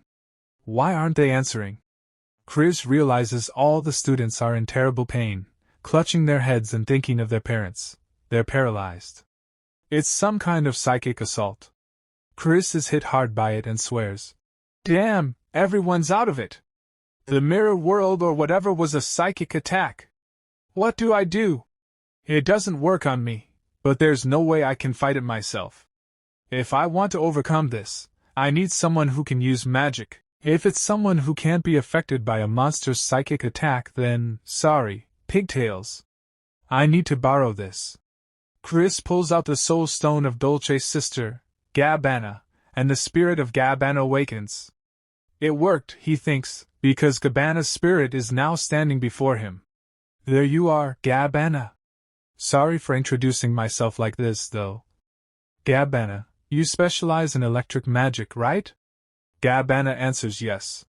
Chris scans the students and thinks, out of everyone here, the one who needs to wake up most, and the one who can handle a single electric blast. He points to Belle and tells Gabbana, I need you to wake someone up with a jolt, starting with her. He reflects on how the world of the strongest Demon King hero raises hell works. The more affectionate, kind, and vulnerable someone seems, the more cautious you should be. There's a reason Belle isn't good at offensive magic. Gabbana unleashes her electric attack on Belle, which snaps Belle awake. Belle blinks and sees her professor standing before her. Chris thinks it's because she can compensate for it with pure physical strength. Nika and Lion are strong, but that's just because of their magic. Chris tells Belle, you should probably hide those ears and tail. Belle is startled, touches her ears to check, and Chris thinks, but healers are the real deal, even if she's hiding her true form and power. Healers are a werewolf half-breed. Werewolves have been bred for brutality and force, but because of what they've experienced, healers despise violence. That's why they've become obsessively kind, and why they're the ultimate weapon to use at the last moment. He asks Belle, Frisia, can you dispel this magic? Belle steels herself and replies she'll try her best. Chris thinks, of course, I'll need to avoid using her until absolutely necessary. His attention snaps back to the mosquito, which is moving back toward the kingdom. Chris sees an icy shadow frozen in the ice on a mountainside, and when he looks closely, he realizes it's Angelina's twin sister. This is who I was searching for, he realizes. The mosquito carries that frozen block of ice downward. Chris says aloud, is that why it was just watching? Because it didn't have enough mana? I need to deal with it before it starts draining Angelina. He looks to Belle and asks, Belle, are you done? Belle says, almost. But the last one. Chris's eyes go to Michael, who's suffering badly. He thinks, of course, the main character. I guess it's not an ordinary nightmare. I should have expected that. Out of everyone here, he has the darkest past. It's probably not a good idea to let him go berserk again. Especially since he has the skills we need for this fight, Chris tells Belle. Belle Frisia. Prepare a mind link spell. I'll bring him back myself. Belle hesitates, panicked. Professor, are you serious? If anything goes wrong, you could be imprisoned forever, too. Chris considers, really? The main character used it all the time in the story, so I thought it was okay. But I can't back out now, he says firmly. In case you forgot, all of you are still in training. And I'm your professor. The leader must always take responsibility. If anything happens, you can just cut the connection and pull me out, can't you? I think you're capable of that much. Those words bolster Belle's confidence. With newfound determination, she replies, Okay, Professor. I'll manage it somehow. I'll make sure you get out safely, so don't worry. Chris smiles at her and straightens his hair. So you finally understand. Then hurry up before the rest of these kids die. Now then, shall I try lowering the difficulty? Then Bella begins her work, and she starts sending Chris into Michael's nightmare. The system's voice echoes in Chris's mind. You are entering Michael's psyche. Warning! Unauthorized access. You have not been invited. The world is hostile to you. Warning! Unable to locate your data in the world. Perception range is limited. Chris now arrives inside Michael's nightmare. He looks around and thinks. Even without the warning, I can tell just by looking. It feels like I'm in some kind of unfinished game. If this place is filled with his trauma, then this must be the village he grew up in as a child. He recalls the main character's past in the original story. His father, the Demon King, killed his human mother. No one came to help, so he went berserk and burned down the entire village. That incident happened at his own house, so let's see, is that the elm tree from the flashback in the novel? Thinking this, Chris walks toward Michael's house, opens the door, and looks inside. Inside, Michael is sitting on the floor crying, with his mother lying lifeless in his arms. He's desperately trying to wake her up. Just in front of him stands the Demon King. Michael can't believe his mother is truly dead. He cries out for help, anyone's help. As Chris steps inside, he thinks, this seems pretty bad. Seeing the Demon King, Michael screams, Monster! Did you kill my mother? And just then, Chris appears in front of him. Michael freezes in shock, staring at him. Chris thinks, at that time, the person he wanted most was a hero to save him. A hero should look cool from behind. Michael doesn't recognize Chris and stammers. Who are you? Chris smirks and says, You hopeless brat. Are you so out of it that you can't even recognize your own professor's face? At that, Michael's eyes widen. He finally remembers, the one standing before him is his professor. Chris then turns his gaze toward the Demon King and thinks, Is that really the Demon King? I can't see clearly. It looks like he's trying to use some kind of magic. Michael panics and grabs Chris's clothes, holding him back. Don't go! It's too dangerous ahead. The Demon King is right there. Run away while you can. But Chris looks down at him calmly and says, Michael Fwishin. Why should I run? Michael, still trembling, replies, that monster. He killed my mother. He'll kill you too. Chris gives a faint smile. You're the one who asked for my help. Just watch carefully. He faces the Demon King and thinks, this is a world where Michael's subconscious rules. In other words, if he's always thought of me as the strongest. The Demon King roars and punches toward Chris. Chris stretches out his hand to block it, thinking, then that means I'm definitely OP here.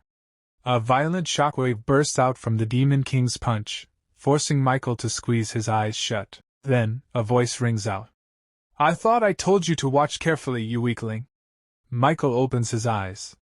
Before him stands Chris, having stopped the Demon King's massive punch, with just a single finger. Michael is utterly stunned. The professor blocked his fist with just her finger. That's the same fist that hurt my mother and destroyed the village.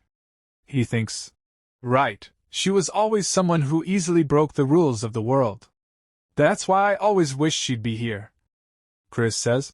You weren't waking up just because you were scared of a loser like this? You must think you've got all the time in the world, huh?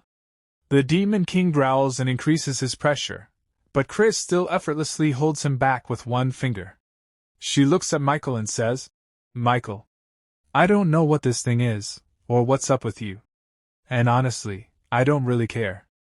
But there's one thing I do know. Then Chris grips the Demon King's fist tightly, twists it, and throws the monster across the ground. The demon crashes and falls. Michael stares in disbelief as Chris turns to him and says, This isn't where you belong. So get a grip. You're just embarrassing yourself. Hearing that, Michael looks back toward the Demon King, who's now fading away into nothing. He thinks, she's right. I've grown since this moment. I don't have time to waste trapped in childhood memories. I need to learn from my professor and get better. But, then he says softly, Professor, do you even need someone like me? Chris hears him and thinks, I can't even handle psychic attacks. Is it worth it for her to spend so much effort on me, when I can't even control my power? Michael continues, You came after me this time because you're a kind person, but... Chris interrupts him with a laugh. A kind person? You're funny. She flicks her finger lightly against his forehead and says, You're one of my students. Her words strike deep into Michael's heart. He thinks, Yes, that's right. As long as I'm her student, she'll accept me and guide me. That's enough. Let's go back. Outside, Bella is trying to wake both Chris and Michael. Professor! Michael! Are you okay? Chris stirs awake, opening her eyes.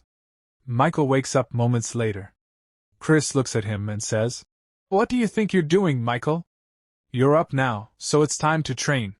Hearing that, Michael's determination reignites. Yes, he says. Now all the students are fighting together against the giant white mosquito. Angelina and Dolce launch their attacks in sync, but the mosquito retaliates fiercely, knocking them both down. Angelina grits her teeth and thinks, Damn, we're the same element, so I'm just wasting my mana. But if I can just hold out a little longer, I can save Angelina. Just then, she sees someone approach. It's Michael.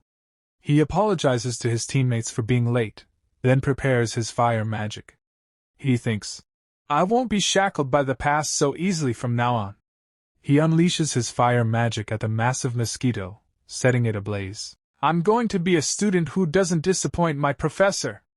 A huge explosion follows, and the mosquito is finally destroyed. Chris watches all of this carefully, a small smile appearing on her face. She thinks, I think I might have just gotten more involved. Is it because I'm too good at role-playing? Then, the system chimes in. Quest completed. You have received Professor's Grace as a reward. After rescuing Angelina, everyone leaves the Frost Kingdom and heads back toward their academy, traveling by horse carriage. Inside the carriage, Michael is fast asleep, and beside him lies Lion, both of them snoring loudly, which starts to irritate Chris. Chris thinks to himself, Look at them, sleeping like babies. Lion didn't even do anything and now he's snoring. Thanks to the main character's sudden heroics, the real Angelina was safely rescued. Thankfully, she was still breathing, so I fed her the remaining mana stone, and sent them both to House Seraph. He sighs and continues thinking. Well, now that the quest is complete, let's check my reward. What the heck is Professor's Grace? Just then, a sheet of paper drops out of the reward notification. Chris picks it up and sees that it's covered with cute flower patterns. He blinks and mutters, What did it just spit out? Are these reward stickers? Geez, what am I? A kindergarten teacher? What am I supposed to do with these? Then he notices some small text on the back and reads, Huh! There are instructions on the back. Actually, they're more useful than I thought. Now the question is, how should I use them? But before he can think further, the carriage suddenly shakes violently. A strong gust of wind blows through, startling Chris. Michael and Lion both jolt awake. Lion rubs his eyes and says, What in the world was that? Chris looks upward and immediately realizes what it is. That sound, it's from a monster. Michael yells, "Are we under attack? Professor! Lion! Are you okay?" Lion grins and says, "Never been better. It seems the Dark Horde has followed me all the way here, probably jealous of my strength." Michael rolls his eyes. "Okay, so you're fine," Chris thinks dryly. What a brat. If he wants to keep his act up, he needs to stay calm and cool like me. Then Michael turns to him, serious now. "What should we do, Professor? Should we run? Or should we fight back?" Chris notices the fire in his eyes and thinks, "What the? I know he's always been obedient, but after that boss fight, his trust in me is on a whole new level." He sighs inwardly. He really shouldn't be so eager to follow Chris, though. "Anyway, I have a hunch who's after us. So, how about I take a gamble?" He straightens up and commands, "Both of you, keep your eyes closed until I say otherwise." As soon as Chris gives the order, both Michael and Lion obediently close their eyes. Chris nods. "Good job." Then the system chimes in. Professor's grace is now in effect. Chris smirks slightly, thinking. Item usage conditions. When students listen well, compliment them and give them stickers. This isn't exactly the best timing for compliments, but, he says aloud, well done. Waiting until your opponent's mana is almost depleted. I can't help but admire your cowardice. Then he groans mentally. Have you ever heard of sarcasm, you damn system? Suddenly, a cold voice echoes from outside. But your tricks won't work as long as we don't make eye contact. It's amazing how you've managed to maintain your position with such pathetic abilities. A figure lands on top of the moving carriage, a monster crouched beneath a cloaked, bandage-wrapped man. The man smirks. Dame Chris, don't you think you're being a bit too harsh on me? We haven't seen each other in so long. You're hurting my feelings. Chris narrows her eyes and thinks. Originally, we should have met her inside the dungeon. It looks like the Demon King has been watching us, she replies coldly. What about the other carriage? The bandaged man chuckles. My little pets are playing with them. It seems everyone I have business with is gathered in one place. Chris curses inwardly. Damn it! This is going to turn into a full-blown battle. The man laughs softly. Don't be too afraid. I'm not here to slaughter you today. Chris analyzes the situation. The monsters look dangerous, but the real danger right now is that bandaged freak. If anyone makes eye contact with her, their skills will be temporarily frozen. That means no magic. I guess this'll be good practice for fighting with their eyes closed. She steps aside and places Michael and Lion in front. You too, feel the altered flow of mana within your bodies. Use your whole selves to sense the situation. Lion blinks, confused. Do what now? But before he can ask again, the bandaged man raises his hand and says, Apologies, but this is actually a test for my young lord. If you get involved, Dame Chris, I think it would be considered cheating. He then casts his bind magic, and glowing chains lash out, wrapping around Chris and locking her in place. Michael panics. Hey you! What have you done to my professor? The man chuckles. Goodness, young lord, don't get carried away. My lord gave me a curse to test, so I had to try it. By the way, I'd advise you not to try breaking those chains. The stronger you are, the tighter they'll bind. And you, Dame Chris, are incredibly strong. Michael yells. You coward, Professor! Don't worry about us, take care of yourself. Lion grins. Yo, Prof! Just keep your eyes peeled and watch what I do. Chris, still bound, thinks with a dry laugh. This is actually a good thing. I'm so freaking lucky. No wonder it felt like I was tied up with jelly, but I can't just break out now. Come on, kids. Fight for me. Show me the effect of those stickers I gave you. The bandaged man laughs darkly. Come now, my pets. Let's awaken the young lord's power. It's time for a hunt. Michael clenches his fists, frustrated. Damn it, I don't have much power left after finishing that dungeon. But then, something strange happens. The stickers that Chris had given them begin to glow, releasing a surge of radiant energy. Michael gasps, feeling the warmth spreading through him. What is this? It's like my magic is recharging, no, doubling. Fueled by the sticker's magic, he channels a blue flame spell and hurls it at the approaching dragon-shaped monster. The explosion shakes the entire carriage. Lion laughs in exhilaration. Whoa! For some reason, my power's out of control. I can hear the demons breathing. The bandaged man stares in disbelief. Weren't their powers completely drained by the dungeon? It's like they're being recharged with endless mana. They don't even have mana stones. Wait. His gaze shifts to Chris. Blood is dripping from her mouth, but she's still smiling defiantly. The man feels a chill and thinks, she must have done something I never expected. Right. This is how my dear Dame Chris should be, the ultimate powerhouse, who knows no fear and never surrenders. Meanwhile, Michael and Lion are burning through their mana wildly. Whoa! We really have endless mana! Michael shouts. This has to be from the professor. I won't let it go to waste. Chris listens quietly, still bleeding, her expression calm but tense. Inside, she's screaming in her head. Guys, stop using so much of my mana, you punks! I know I have S-rank mana, but at this rate I'm dead. Then the system coldly informs her. The item Professor's Grace transfers your power to whoever you place the sticker on. Currently transferring S-rank mana.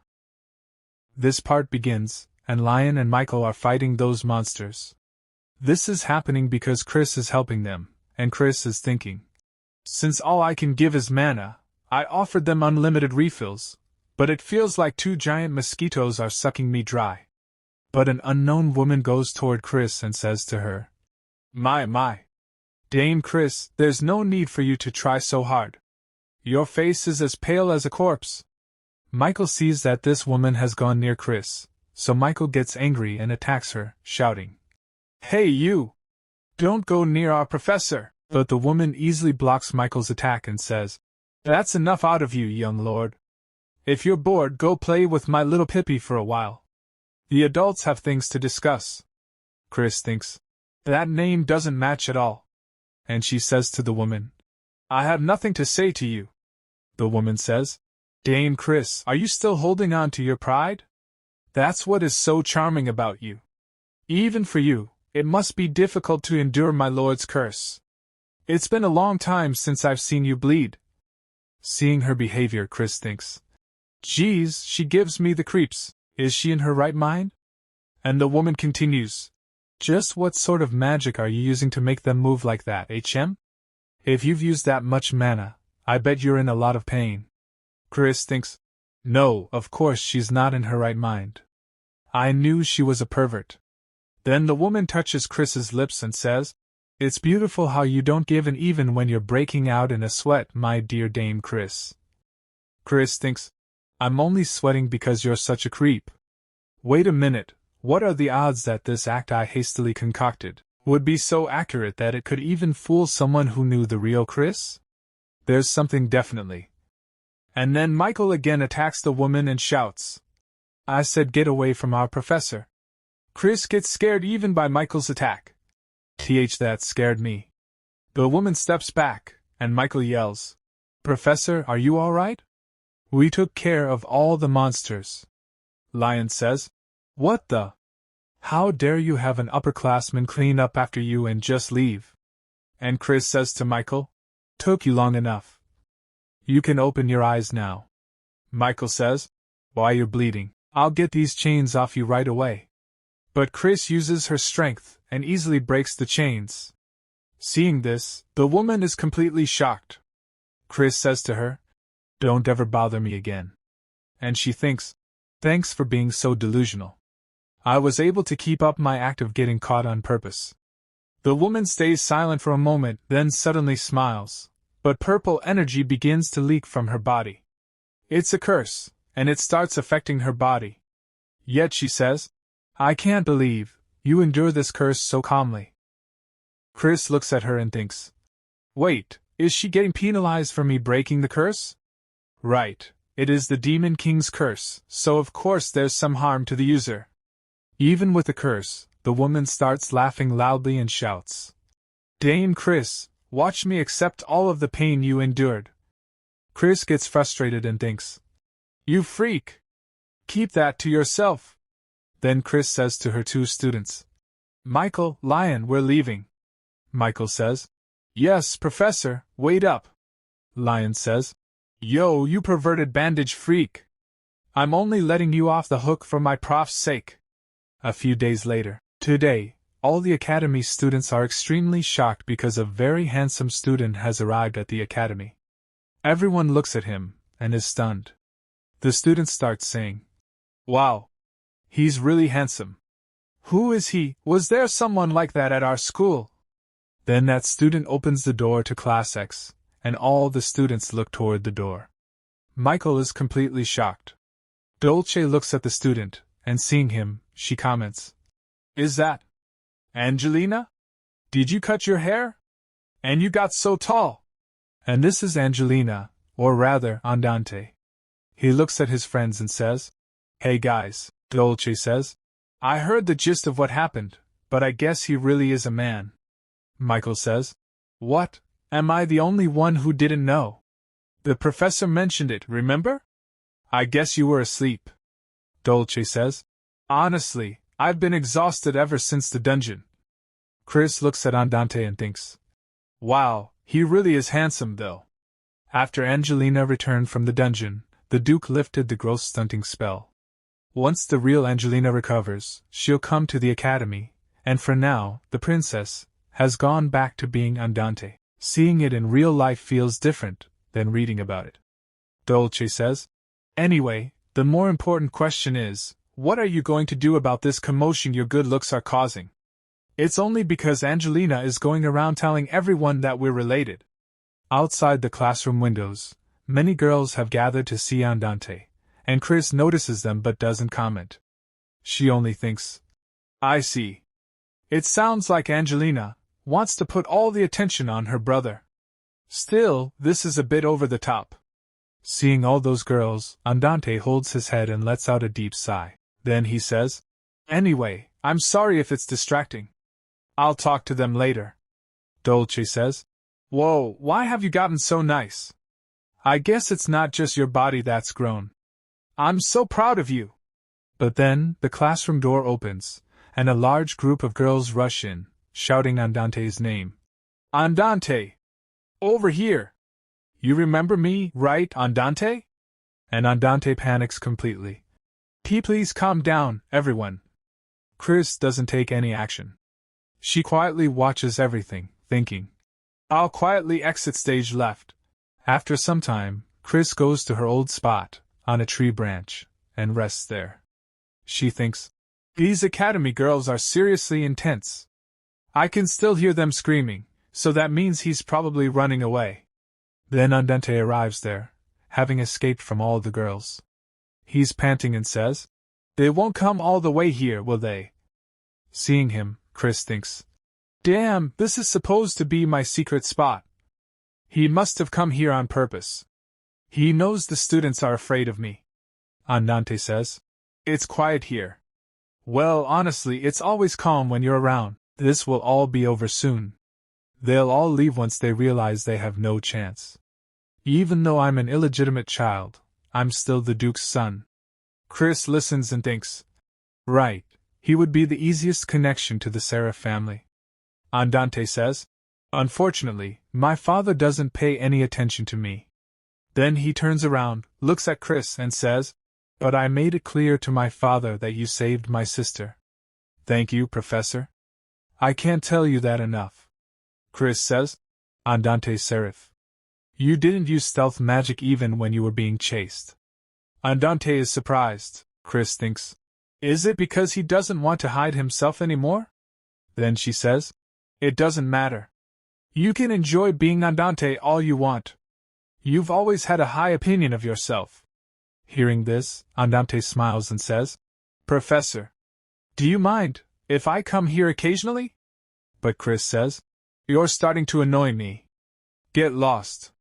Then Chris narrates, Just as the freshman's first vacation was approaching, and the academy and the system seemed calm, an incident broke out. I thought if I ever used a sword, it'd be against a strong enemy. I never imagined it'd be a human. Professor 10 killed someone. And someone I know. The incident began on a day like any other. After class had ended, Chris had forgotten something, and she was going to get it. She says, "Damn. I left my book in the classroom. An illustrated guide to magic for kids. I only started reading it because I was getting bored doing nothing during self-guided study time. I'd be screwed if anyone found out." Then she reaches the classroom, and as soon as she opens the door and enters, she sees a bunch of letters. She says, "Luckily, it's late and no one's around." She walks forward and picks up one of the letters. It got so full, it exploded. Oh, the joys of youth. Geez, these girls, he asked them to stop, so they should back off a bit. But then black-colored dust starts rising from the letter and enters Chris's nose, and because of that she sneezes. She thinks, what's with the dust? Is there pollution even in a fantasy world like this? Anyway, now that the love letters are back in order, I should get out of here before someone shows up. My nose still itches. The next day, Chris is heading toward her class, yawning, and she thinks, another uneventful day.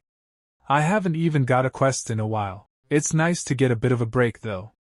But when Chris opens her classroom door, she gets a huge shock. Standing right in front of her is someone who looks exactly like her. Seeing that, Chris is completely shocked. Michael and Andante also see Chris and are equally shocked, and Michael says, "Huh. There are two professors." Andante says, what's going on?" Chris looks at that woman and thinks, is that the real Chris? No, calm down. I'm definitely the real Chris. Then the dot on the map. I knew it, it's red. And there's no name. It's the same thing that happened with the lizard monster. So that means, it's a monster taking on a human form. Better known as a doppelganger. In this world, there are many types of doppelganger monsters. From those that simply mimic appearances, to those that devour people and absorb their memories and personalities. I don't know what kind this one is, but I have to let the kids know it's a fake. But the fake Chris suddenly says, what a joke. Look at this monster trying to imitate me. How ridiculous. Chris gets angry, because that's her line. Nika says, so, it's a monster. I never thought a doppelganger monster would end up here. Dolce says, I don't get why it would copy our professor though. I wouldn't have done that if it were me. Chris thinks, you punks, I can't believe you're just believing it. I need to do something quick.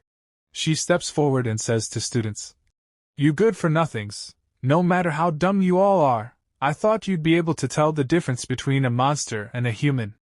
But I guess not. Then Chris tells the students, this is the last test of the semester. Choose the real one. Those who don't answer correctly will not return next semester. And the system gives Chris a new main quest, Earth Gods Request 2-4. They say that if you meet a doppelganger, one version of you dies. Take care of it before the process is completed. Completion reward, short-haired doll. If failed, lose your spot to that impostor. Time remaining 3 hours. Chris says, first, close and block the front and back doors. She thinks, we need to make sure Andante's fans don't find out and spread rumors. Sorry kids, if I could use magic, I'd reveal the truth right away, but it looks like you'll have to do some of the work that I can't. Michael says, how dare you do this to our professor, I'll kill you. Dark energy bursts out from Michael's body, and Chris gets nervous. She thinks, you don't mean me, right?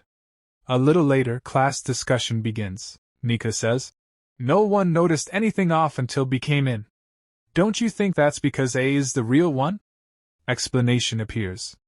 Group A, the real Chris is the one who was in the classroom from the beginning. Group B, the real Chris is the one who came in later. Michael says, it's so obvious that A is the monster and B is our professor. What in the world is making you think our professor is that monster? Andante looks at both Chris's and says, I kind of agree with him. I don't know why, but A seems a bit awkward, and B seems completely uninterested in us. Isn't that how our professor usually is? Michael and Nika start fighting about which one is real. Dolce smiles watching them and says, instead of arguing amongst ourselves, why don't we just ask them? We can ask questions that only the real one can answer. I'm sure you've all been curious about our professor, right? Why don't we use this opportunity to get a little info? Dolce thinks. I think Michael will have some especially fun questions. Nika likes the idea and agrees. He says, okay then, excuse me, Professor A. What do you think about us students? The fake Chris thinks a bit, then answers. There's no reason for me to dislike you. You're just you. Hearing that, Chris is shocked and curses inside. What? You bastard! It's imitating me pretty well. She thinks. It looks like the dust I inhaled yesterday was mimic spores. The quest window said to deal with it before it was completed. Mimic spores usually split in two. One half enters a human body and drains their mana, and the other half uses that mana to grow into a mushroom that mimics humans. The problem is, if I attack them before they come back together, they'll regenerate infinitely. If I'd known I'd have to break character like this, I would have just killed them all before. Just like Michael did, in the original story, Nika says. I knew our professor was just pretending to not care about us. The fake Chris says. Think whatever you want. Chris thinks. Damn! It's totally copying me by being tough but caring. Michael looks at Chris and says, what about you, Professor B? Chris says, it's not worth answering. Michael says, I see. Then I'll ask the next question. Professor, there's a place I'd like to go with you. Do you have any plans for the break? Chris is stunned. She thinks, what the heck is up with these questions? The fake Chris answers, I don't. I'm still thinking about where to go. I've always been like that. I never know where I'm going. Hearing this, the real Chris is even more shocked. She thinks, hold on, this thing isn't just copying my character. It's saying stuff that I feel deep down. Not as Chris, but as my true self. The fake Chris continues, there are times when I question what I'm doing. Chris thinks, this is so embarrassing. It's hard to hear my true feelings being said by someone else. The fake Chris says, at times like this, I wish you were here. Chris's eyes widen. What? What does that mean? I've never really relied on anyone, so who is it talking about? Even when I lived in Korea, I mostly handled things on my own. Are these just my doppelganger's thoughts? Is it a mistake? But something feels off. Like when I met that monkey. The fake Chris says, I wish you'd guide me like you always did. And right then, Eugene enters, smashing the door open. He says, geez, how'd this break? Sorry about that. I knocked, but there was no answer, so I just gave it a slight push. Then he looks at Chris and smiles. It's been a while, Miss Chris. And, who do we have here? Eugene enters the class, and he sees two Chris standing in front of him, and one of them is a fake Chris. But when Chris sees Eugene, she becomes completely shocked, and she is thinking, what the? This is very strange timing. It's almost like something is telling me that I shouldn't listen to this doppelganger anymore. Or do I just feel like this because the one who showed up was that guy? And Eugene, glaring, says, I just came to tell you that you can end class early today. But it seems you're having a training session with a fake Miss Chris. And as soon as the fake Chris hears this, she starts panicking, sweat begins to fall from her face, and then she gets up from the chair and starts running outside the class. Chris sees this and becomes shocked, and she quickly stands up and starts thinking. Is she running away because she feels threatened? I have to go after her. And now Chris starts going after that fake Chris. She runs quickly past Eugene, and she thinks, things will get complicated if someone else kills her. And Chris equips the monkey keyring, about which the system says, you have equipped monkey keyring. Your agility is increased by 1 rank while wearing it. F to snail, E to bigger snail. And while chasing the fake Chris, she tells her to stop, and the fake Chris stops and turns back to Chris and says, What incredible mana! Only a day has passed and I've already gathered this much. Chris says. Why, you little... Fake Chris says. Humph, you might think I'm nothing right now, but soon that will change. I've looked inside you and seen many things. I know things you don't even remember. Hearing her words, Chris thinks, is she trying to stall until the spores fuse? That's okay. Even a weakling like me can take those spores down. I just need to aim for the heart. If they're already fused, they won't regenerate. And her hand goes toward her sword, and she grips it tightly. And fake Chris continues, I feel bad for that one as well, to have done all that, and you still won't remember. And before she can say anything more, Chris slashes with her sword and kills that fake Chris on the spot. Only her scream is heard, and the fake Chris falls to the ground. Hearing her scream, the students come out to see what is happening outside. And then the system says to Chris, Quest completed! You have received short-haired doll as a reward. Short-haired doll can replace a person. Use it wisely. And the students see that Chris has killed someone, and they start murmuring, Professor .10 killed someone! And then that fake Chris's body starts disappearing, and seeing this, the students say, Huh! She's disappearing. And Chris thinks, that's what will probably happen to me if my act gets found out. What is this, some kind of warning? Anyway, that little weakling sure talked a lot. For now, I should just slip away while everyone's figuring out the situation. I didn't kill anyone. Not yet. A little while later, in another place, another professor says to Eugene, Oh dear, I think it would be better to put up a new one. Even if you did feel a monster's energy, why were you in such a hurry that you broke down the door? Professor Chris was in there anyway. So Eugene laughs and says, Haha, I'm sorry. I just got carried away. And that professor says, So the rumor about you asking her out on a date was true, I guess. Do you really like her that much?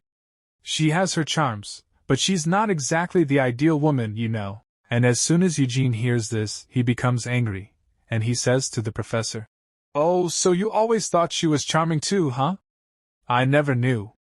Seeing Eugene's angry face, the professor becomes nervous and says, WH, what are you talking about?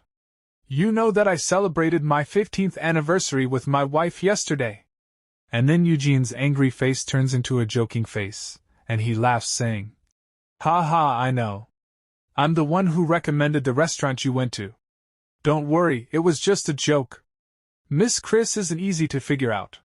No one really knows much about her, but the professor says, You talk like you know something. Do you have some secret history with her? Hearing that, Eugene becomes silent for a moment, then smiles and says, Of course not. The next day, Dolce is sitting in the office, and she is thinking, Why does the professor want to see me alone? I thought Bells was just messing around. Belle had said, Dolce, the professor wants to see you in her office. And then Chris enters the office, and Dolce looks at her, and Chris comes forward and sits on the chair.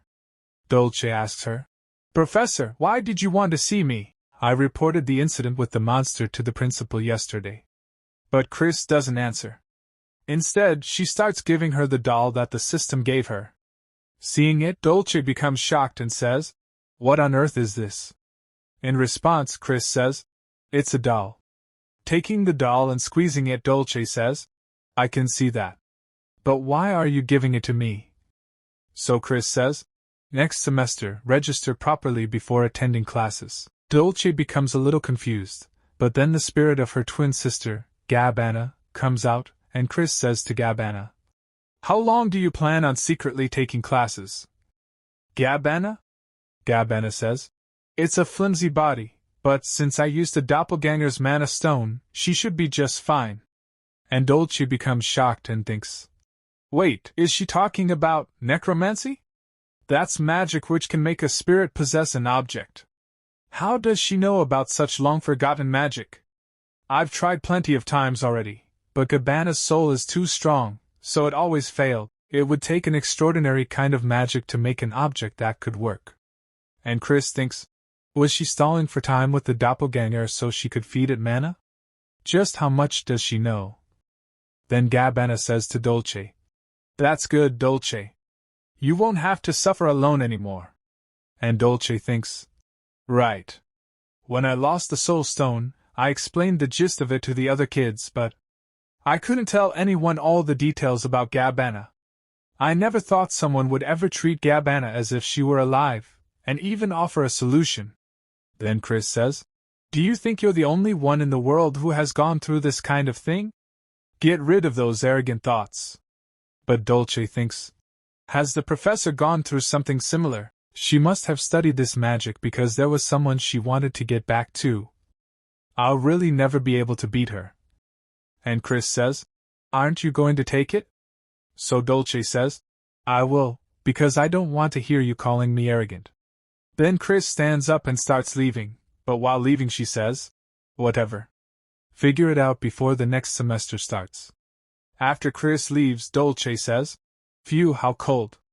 But, thank you, Professor." On the other side, Chris comes out of the office, and she is calm, but inside she is saying, "Honestly, even though it was a one-time use item, I could have used it as a shield. I agonized over whether to give it to her or not.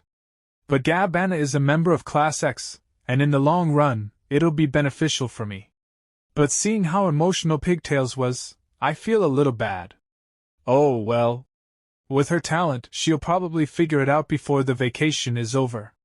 Anyway, what should I do with my time off?" But as soon as she moves forward, someone appears in front of her, and the first thing that person does is scold Chris, because of which Chris becomes completely shocked. In front of her stands a small-looking girl, and in an angry voice she says to Chris, "You rascal! I'm the principal, and you make me come all the way here myself? How heartless!" In fantasy novels, the academy principal usually appears in one of two ways. Either as a bearded old man or a very young child. The principal says, "I can't believe you never even came by to say hello. Geez, young people these days." And the principal's name is Lily Bidalua, and Chris thinks, even if she looks like a cute young child, underestimating her would be a mistake. You'd only end up like Lion. She doesn't even take it easy on her nephew. The principal continues, "Aya, just ignore my hopeless nephew. What a rude kid. How dare he touch my hair?" Chris asks, "What do you want?" So the principal says, you know how to dance, don't you?" Chris thinks, "What? Huh. Not at all." Then the principal gives Chris an invitation letter and says, "The Holy Emperor's birthday banquet is coming up. I want you to help make the preparations." Then Chris's system activates. Earth God's request. 2-5. The principal is giving you in Class X an invitation to the Holy Emperor's birthday banquet. Get through the banquet with Michael without a hitch. Completion reward, Ring of Reflection. If fail, dance with skeletons. Time remaining, 15 days. Chris thinks, they're going through all this trouble to give me this quest, just because I didn't go see the principal. But it's not all bad. I should start to work on earning the Emperor's trust. The Grand Temple is located within the Divine Kingdom, a small nation ruled by the Holy Emperor. Security is extremely tight, and civilians aren't allowed access to the temple unless they have a special reason. The principal continues, "I'm giving you a rare opportunity. This banquet is especially significant. I heard the Emperor is unveiling a remarkable relic this time." Sometime later, Chris tells Nick everything the principal said, and hearing it, Nick gets excited. He says, "Are you serious? I've only heard rumors about the 5 holy relics of the Great Temple, but now I can see them with my own eyes. And this is all thanks to the principal." Chris thinks, "I was wondering where the principal's pet was." And he says, "Don't take that old geezer's word for it. What exactly does he want?" "Nothing much. He just wants to see Michael and the professor who has gained his loyalty. He probably just wants to introduce himself." And the principal had said, "By the way, take my worthless nephew with you. That's your punishment for not coming by to see me." And Chris thinks, is she sending Lion to keep an eye on me? How annoying. Then Nick asks, "What about me? I'm going too, right?" Chris sighs deeply. "I'd better get a nice reward for this." To Nick, Chris agrees to take him and he says, "Gosh, don't worry. I'll make sure you're not disappointed." Sometime later, they head toward the Divine Kingdom. Chris sits inside the carriage, thinking, now I understand why our break is now. The kids and I are dying of the heat. The Ice Princess and Pigtails are the ones I need most right now, but they've gone back home. Natasha dragged Nico away too, so these three are the ones I'm left with on this journey. They're all hot-headed to begin with. Inside the carriage, Lion is tied up, with Michael beside him, saying, "This is probably some training method." And Bella, looking at Lion, asks, "Are you okay?" Then she looks outside the carriage at the Divine Kingdom and gets excited. "Wow! Is that the Divine Kingdom? So it's true that the entire country is covered by a dome." Inside the carriage, Chris notices Michael, who looks a bit sad, and she thinks he doesn't look too happy. He must have a lot of resentment for the Holy Emperor. When he lost his mother in the novel, the temple wouldn't even open its doors for him. I don't feel that great about this either.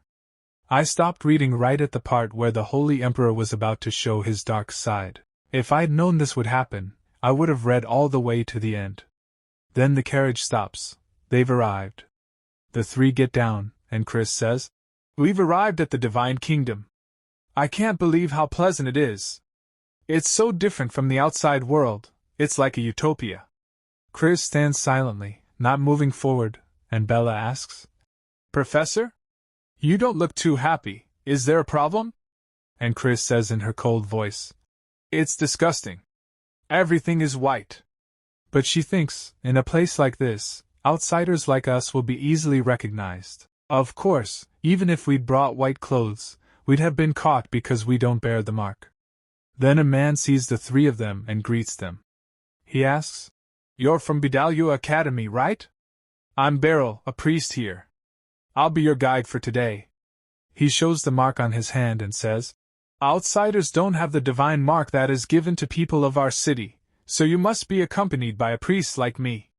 The place you'll be staying at is right this way. Please follow me." He takes all four inside. Everything is shining, the whole castle is sparkling. He says, "You can rest in your rooms here until the banquet tomorrow. If you need to leave your room, please ring this bell and I will come to assist you." The three are shocked at the beauty, but Chris isn't that impressed. They head to their rooms. Bella is very happy, and even Michael is. This is a place fit for someone like me. But Chris thinks, those rascals. But I'm curious too, and when she enters her room, it's extremely luxurious, everything shining. She thinks, this doesn't even compare to that inn. But I have to keep up my act. I bet that Holy Emperor is watching me. The Holy Emperor watches over everything that happens in this city. It's more like a dystopian state than a utopia. Well, since we're meeting for the first time, I'd like to make a good impression. I bet you never thought we'd see each other like this, so I have a present for you. And truly, the Holy Emperor is watching Chris and her students. He sees Chris in her room, showing him the middle finger, and he says, "Ha, just as I heard, she's something special." And Chris stands there, still showing the middle finger. On the other side, the Holy Emperor says, "It's been a long time since someone who knows about my eyes has so openly expressed their displeasure. This is giving me high expectations." Chris. 10. I never heard that name back when the Demon King's army was rampaging across the continent. But there was a young female officer in his army who always wore a black veil over her face. When she appeared, she devastated both allies and enemies alike and caused chaos. I can't tell you how sad I was when she suddenly disappeared. Although, thanks to that, the Demon King's army quickly collapsed. I had hoped she would turn the world upside down once again, but the only news I heard about her was that she had left the army and become a toothless dog. How disappointing. But seeing that look in her eyes now, I feel like maybe I can renew my hopes. Then he smirks, placing his hand on a crystal. "Take this chance, and show me that you have yet to be tamed. Prove to me that you are the black chaos I longed for. This banquet is proving to be more exciting than any we've had before." The next morning, Beryl arrives with a box in his hands. He smiles politely and says, "Good morning, everyone. Ahead of today's banquet, our Holy Emperor has asked me to deliver a gift to Professor 10. Chris glances at the box and thinks, a gift? Yeah, right. That Emperor bastard must have enjoyed being provoked by me. Beryl continues. I heard you didn't have anything suitable to wear to the banquet. This is probably for that purpose. Chris takes the box and opens it. No way. It can't be. Inside is a shimmering dress, along with several delicate bracelets. Seeing this, Bella gasps in complete shock. Wow! So pretty! It's sparkling! Lion whistles. Whoa! That definitely looks expensive! At that moment, Michael tries to cover Lion's mouth, but Lion keeps talking. But the prof in a dress? I can't really picture. Ouch! You brat! Why'd you hit me? Chris thinks calmly, he's not wrong. This kind of dress would suit a healer or someone like that much better. Suddenly, her system activates. Special item detected. Displaying description. Sacred pure white dress quasi, holy relic. Effects, when worn, temporarily increases strength +2, defense +1, and fame +10. Chris's eyes widen. What? That's some serious power. The system continues. Item set effect will activate when worn with the Ring of Reflection. Chris clenches her teeth. Do you really want to see me wearing a dress that badly? Just looking at the effects, I know I should suck it up and wear it, but because of the role I'm playing, I can't look too willing. Beryl smiles confidently. Do you like it? I knew you'd be satisfied. Before he can finish, Chris walks forward and throws the gift straight into the toilet. Beryl freezes in horror. Oh my goodness! Why? Chris turns, staring at him with dangerous eyes, her voice cold and sharp. You must think I'm a complete fool. Try giving me something like this again, and I'll snap your wrist. Just then, Robert arrives. That's right, Beryl. A dress like that doesn't suit Chris at all. Beryl stiffens when he sees Robert standing behind him. Robert smiles and says, Come now, Beryl. I told you to just call me Robert when I'm dressed like this. Turning to Chris, Robert adds, This is our first time meeting in person. It's a pleasure, Chris. My name is Robert. I'm a priest of this divine kingdom. Chris narrows her eyes. What do you want? Robert laughs lightly. Haha, you're so cold. At least shake my hand. He then hands Chris another box. There's a small matter I'd like your help with. This banquet will feature an exhibition of holy relics, and many outsiders will be visiting. I've received reports that someone suspicious may be among them. Since you're an outsider yourself, I'd appreciate it if you could find this person. Chris opens the box. Inside is a black dress. Robert continues. So, would you mind wearing attire appropriate for this mission? I assure you, I haven't done anything strange to this one. Chris thinks, so that means he did do something to the other one? Still, since he's asking like this, there's no way I can refuse. A short while later, Chris puts on the black dress and looks at herself in the mirror. It's better than the pure white dress, but I still feel awkward. And why do I have to wear a black veil too? Her system activates again. Disguise dress. Effect. Makes the wearer appear like a noble lady. Temporarily increases fame +5 while worn. Chris walks toward the door, thinking, I just hope the students don't start gossiping after seeing me like this. She opens the door, and finds her students waiting outside. The moment Chris steps out in the black dress, all 3 students freeze, completely stunned. They stare at her beauty, utterly speechless. Chris frowns inwardly. Does it look that strange? Michael steps forward awkwardly. Professor, you look really nice in that. Chris clears her throat. Ahem. Let's just get to work. She thinks softly, my students are so kind, they're even trying to force compliments. As she walks ahead, Bella whispers, Maybe she really was a noblewoman. Lion nods. I thought it was someone else at first. Bella then looks at Michael and teases. What do you think, Michael?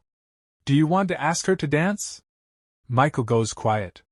Seeing his expression, Lion explodes. Eh? What? How dare you think of our professor like MMPH? Bella hurriedly covers Lion's mouth. Sorry, Michael. I shouldn't have said that. Michael exhales. It's okay. We're here to do a job anyway, so I can't this time. Bella smirks. He's not denying it, and he said this time. The banquet hall is packed with people. The moment Chris enters with her students, she thinks, this place is crowded, and most of these people are nobles. The highlight will be the unveiling of the holy relics. If anything happens, it'll be then. I'll just keep my head down. No one will recognize me, right? Suddenly a voice calls out. Professor .10? Chris freezes. She recognizes that voice. She turns around. The day before the banquet. Andante's room. Angelina sighs. Andante, stop making that face. You look like you just swallowed a lemon. You should have gone with the professor who saved me. Andante snaps back. What was I supposed to do? Ignore father's summons? Angelina scoffs. Who cares about father? He only understands magic. Andante thinks bitterly, you're only saying that because you're on the same level. Are all geniuses like this? I guess I did a bad job pretending to be her all this time. Angelina hands him an invitation card. Andante looks at it. What's this? It's an invitation to the Holy Emperor's birthday banquet. Why do you have this? Angelina smiles proudly. Maybe you don't know, but I'm pretty famous now. I've been getting invitations from all kinds of people, curious whether I'm really back. Are you still afraid of stepping off the beaten path? Holding the invitation, Andante thinks, why are you worried? You've already done it once. He looks up. Angelina, I'm borrowing one of your horses. Her eyes light up. Have you decided to run away from father? Andante smiles faintly. No. But there's someone I want to see. Back to the present. Chris stares at the person standing in front of her, Andante. Her heart skips a beat. No way. What is the princess doing here? Chris looks at Andante in shock and asks, What are you doing here? Andante calmly replies, Angelina gave me an invitation, so I came. I'm representing the Seraph family, of course. Chris turns her back to him and says coldly, That means you're not part of what I have to do. Go attend to your family's affairs. But Andante hesitates and then says, I didn't come up to you just to say hello. Chris turns back to look at him. Andante meets her gaze and says, Would you care for a dance, my lady? He extends his hand toward her. Chris freezes completely, staring at his hand in disbelief. At that exact moment, her system activates. Random quest. Share one dance with a partner in front of Michael. Jealousy is a great motivator. Reward, sprinting glass slippers. Penalty for refusal, your luck will worsen. Chris feels as if she's been struck by lightning. How can he joke around like this? Look how red his ears are getting, and what is this random quest? Jealousy, what does that even mean? She glances sideways, and sees Michael glaring intensely at both her and Andante. Her shock deepens, so it wants one of those. Don't fight over me, guys. Clichés between students? No, forget it. I'm not doing this. This isn't some corny daytime soap opera. She abruptly swats at Andante's hand. Oops. I hit his hand instead of the stat window, actually. I can use this as a chance to get out of it. She snaps sharply at him. You little brat. You're still wet behind the ears. Inside her head, she groans. I'm going full boomer mode. Andante stands there silently, clutching his hand. I thought if she brushed it off like usual, I could laugh it off, but that look she's giving me, she knows how I feel. I ruined everything. He lowers his head and says softly, I'm sorry. Chris turns her face away and replies coldly, Unlike you, I'm working right now. Did you think I was standing here alone for nothing? Andante freezes.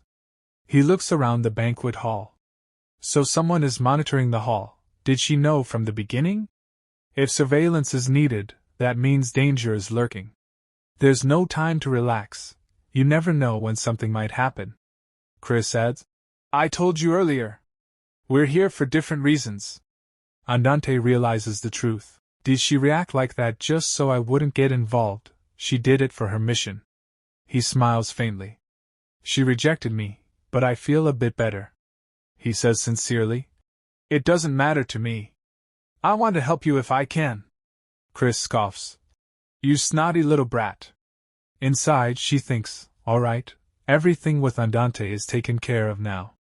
But I refuse the quest. What did it say would happen? Suddenly, Beryl comes running into the banquet hall. It's an emergency. Chris looks at him in shock. Beryl shouts. The holy relic that was supposed to be revealed today is gone. Chris and Andante are completely stunned. A man yells, What? When did it get stolen? At that moment, Robert steps forward. I can still feel the energy of the relic, he says. Seal the doors. He continues. I received a letter yesterday, saying someone would steal it at the banquet. I believe the thief is still here. The search will begin immediately, he declares. So please cooperate. Then, with an evil smile, he adds, if you value your life, that is. This holy relic is a peculiar one. Andante turns to Chris and asks quietly, Is this what was going to happen? Chris thinks grimly, damn, no wonder this dress felt so heavy. The holy relic is hidden right behind her waist. Is this what it meant by bad luck if I refused? Even so, this is way too much. Calm down. I do feel something in the dress, but that doesn't automatically mean it's the holy relic. Suddenly, the system speaks again. System. One of the 5 holy relics, purity, is in your pocket and is requesting a conversation. Will you accept? Chris's eyes widen. She taps accept. The holy relic wants to talk to me, fine. Whatever. I need to try something before they start searching. System. The conversation with the holy relic, purity, has started. Purity. That bastard! Whose pocket did he shove me into? Chris replies. That's what I want to know. How did you even end up here? Purity gasps. Huh! You can hear me? This is the first time this has happened since I was turned from a human into a relic. You're not a child of the Creator God, are you? It's dangerous for me to be near someone like you. A spell to remove impurities will be cast soon. So basically, you're going to die. Chris panics internally. Geez. Did I steal a time bomb? Am I the dumbest thief in history? Andante, watching her stand frozen, asks worriedly. Professor, are you okay? You don't look too good. Chris snaps. Don't talk to me. I'm thinking. She asks Purity. Then what do I do? You're a holy relic, don't you have any special abilities? Purity replies calmly. There's nothing I can do. The Holy Emperor created me to filter out impurities. Chris sighs. Then tell me how much time I have before you explode, so I can at least think of my last words. Purity answers. In human time, about 10 minutes. Is that enough? Chris thinks bitterly, oh, how generous. I even have time to divide my meager assets. Damn it, what should I do? I can't exactly become invisible. Suddenly. Oh, that might work. She opens her system window. I don't know if this will work, but until now, the stat window couldn't be interacted with unless there were options. System. Click on the options to see detailed descriptions. Demon King. Holy Emperor. Don't choose. Chris pulls out her mysterious sword. If I use an item from the same system, whatever? Life is all or nothing. Seeing her draw her sword, Andante shouts. Professor? What are you doing? Chris doesn't answer. In the next instant, she slashes the system window. Cracks spread across the screen. Then, she cuts it apart like paper. Chris's lips curl into a strange smile. It worked. The system window turns red, cracks spreading violently. Chris smiles like a villain. Nice. With this, my very existence is erased. Then the system suddenly announced. Damage detected. An unexpected error has occurred. Recognition values below 0 cannot be processed. Existence becoming transparent. Emergency inspection initiated. Estimated time until system recovery, unknown. Chris hesitated for a moment and thought, but, is this really okay?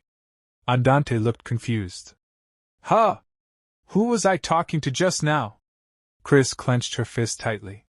No, it worked after all. Honestly, I was nervous, but even a brute force method seems to have done the trick. First, I should take this holy relic to the Holy Emperor. I'm a bit worried about side effects, but still, it feels like a waste to just end it like this. The relic clearly told me who the culprit was earlier. I'm curious why they were so determined to screw me over. A threat notice appeared, so there's a high chance it was an outsider's doing, but only those bearing a holy mark can access where the relic is stored.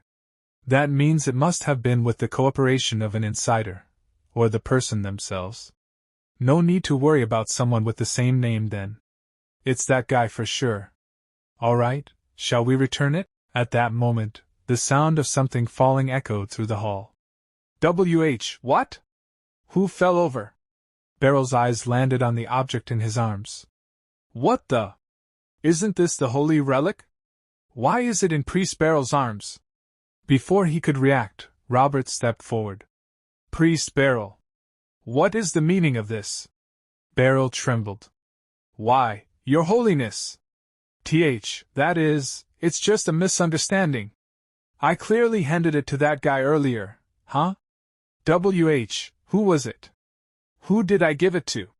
Standing among the crowd, Chris smiled inwardly. Looks like the system error had quite an impact. That's what you get for messing with me. After hearing Beryl's frantic excuses, Robert spoke coldly. I see. May I take that statement as a confession? Take the criminal Beryl to solitary confinement. We shall decide the punishment after the investigation is complete. Two priests immediately seized Beryl and began dragging him away. Why, Your Holiness! It wasn't me! Your Holiness!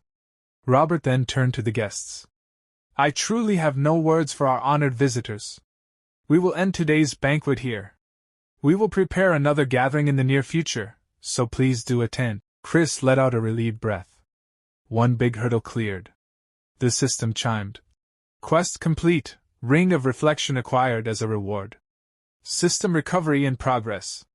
Current state maintained. Time remaining until recovery, 1 minute 28 seconds. Robert glanced at Michael. Michael, may I speak with you alone for a moment? Chris's eyes widened. Damn it, the Holy Emperor is trying to snatch Michael? I can't let him fall for that. Just then, the system announced. System recovery complete. Transferring to Krastor's vessel. Shin Taekyung can no longer be damaged by any items, Michael began. If Your Holiness has something to say to me. But Chris suddenly stepped between them. You have terrible tastes. Trying to take a child without even asking the guardian? Michael's face brightened the moment he saw her. Teacher! Chris exhaled in relief. Just on time, Robert looked at her with surprise. Chris, you were here? Strange, for some reason you didn't cross my mind at all for a moment. Chris folded her arms. If you have something to say, go through me first. Aren't you being far too lenient with your disciple? Robert replied with a faint smile. Well, fine. I have business with you as well, Michael, let's have tea another time. A short while later, the two of them sat in a quiet chamber. First, I should offer my thanks, Chris, Robert said. You resolved this holy relic theft case, didn't you? After briefly interrogating Beryl, he claimed he acted out of jealousy towards someone. He doesn't remember the name, but said it was the first time he had ever so eagerly awaited the visit of an outsider.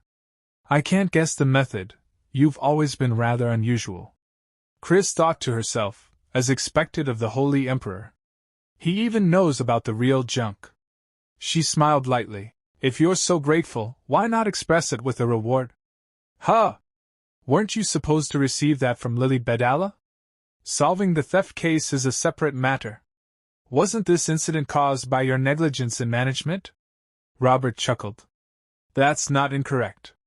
Then tell me, what do you want? Chris had already made up her mind. She calmly stated her request, though we were not told what it was. Robert froze in shock.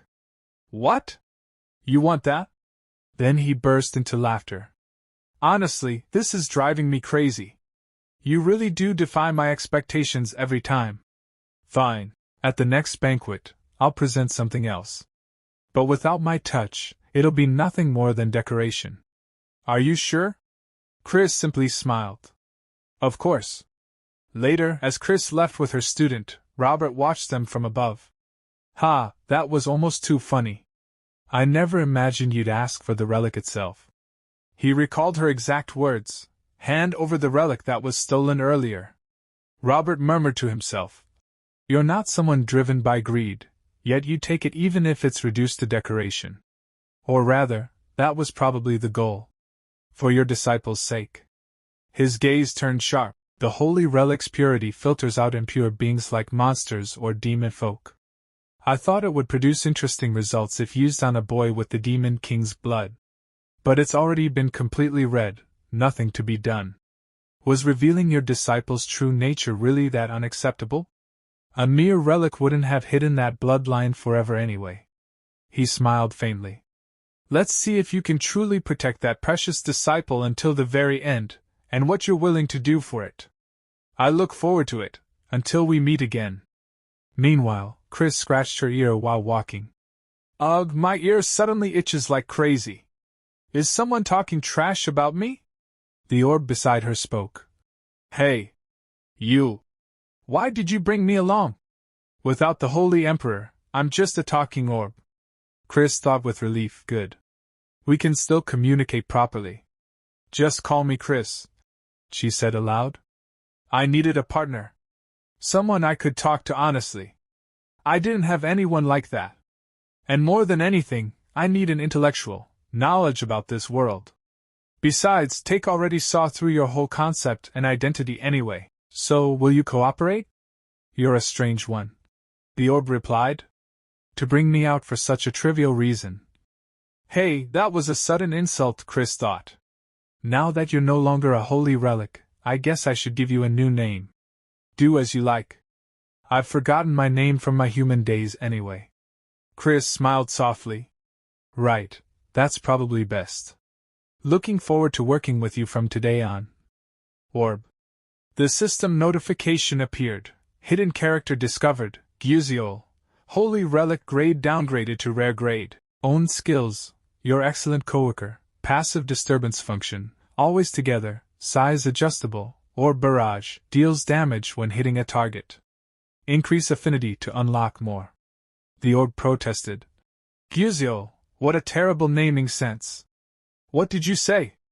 Chris shot back. Gyuziol sighed. Same here.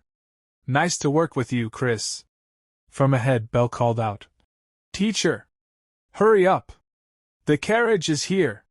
With a calm smile, Chris walked toward the carriage, ready for the next chapter of her chaotic, unpredictable journey.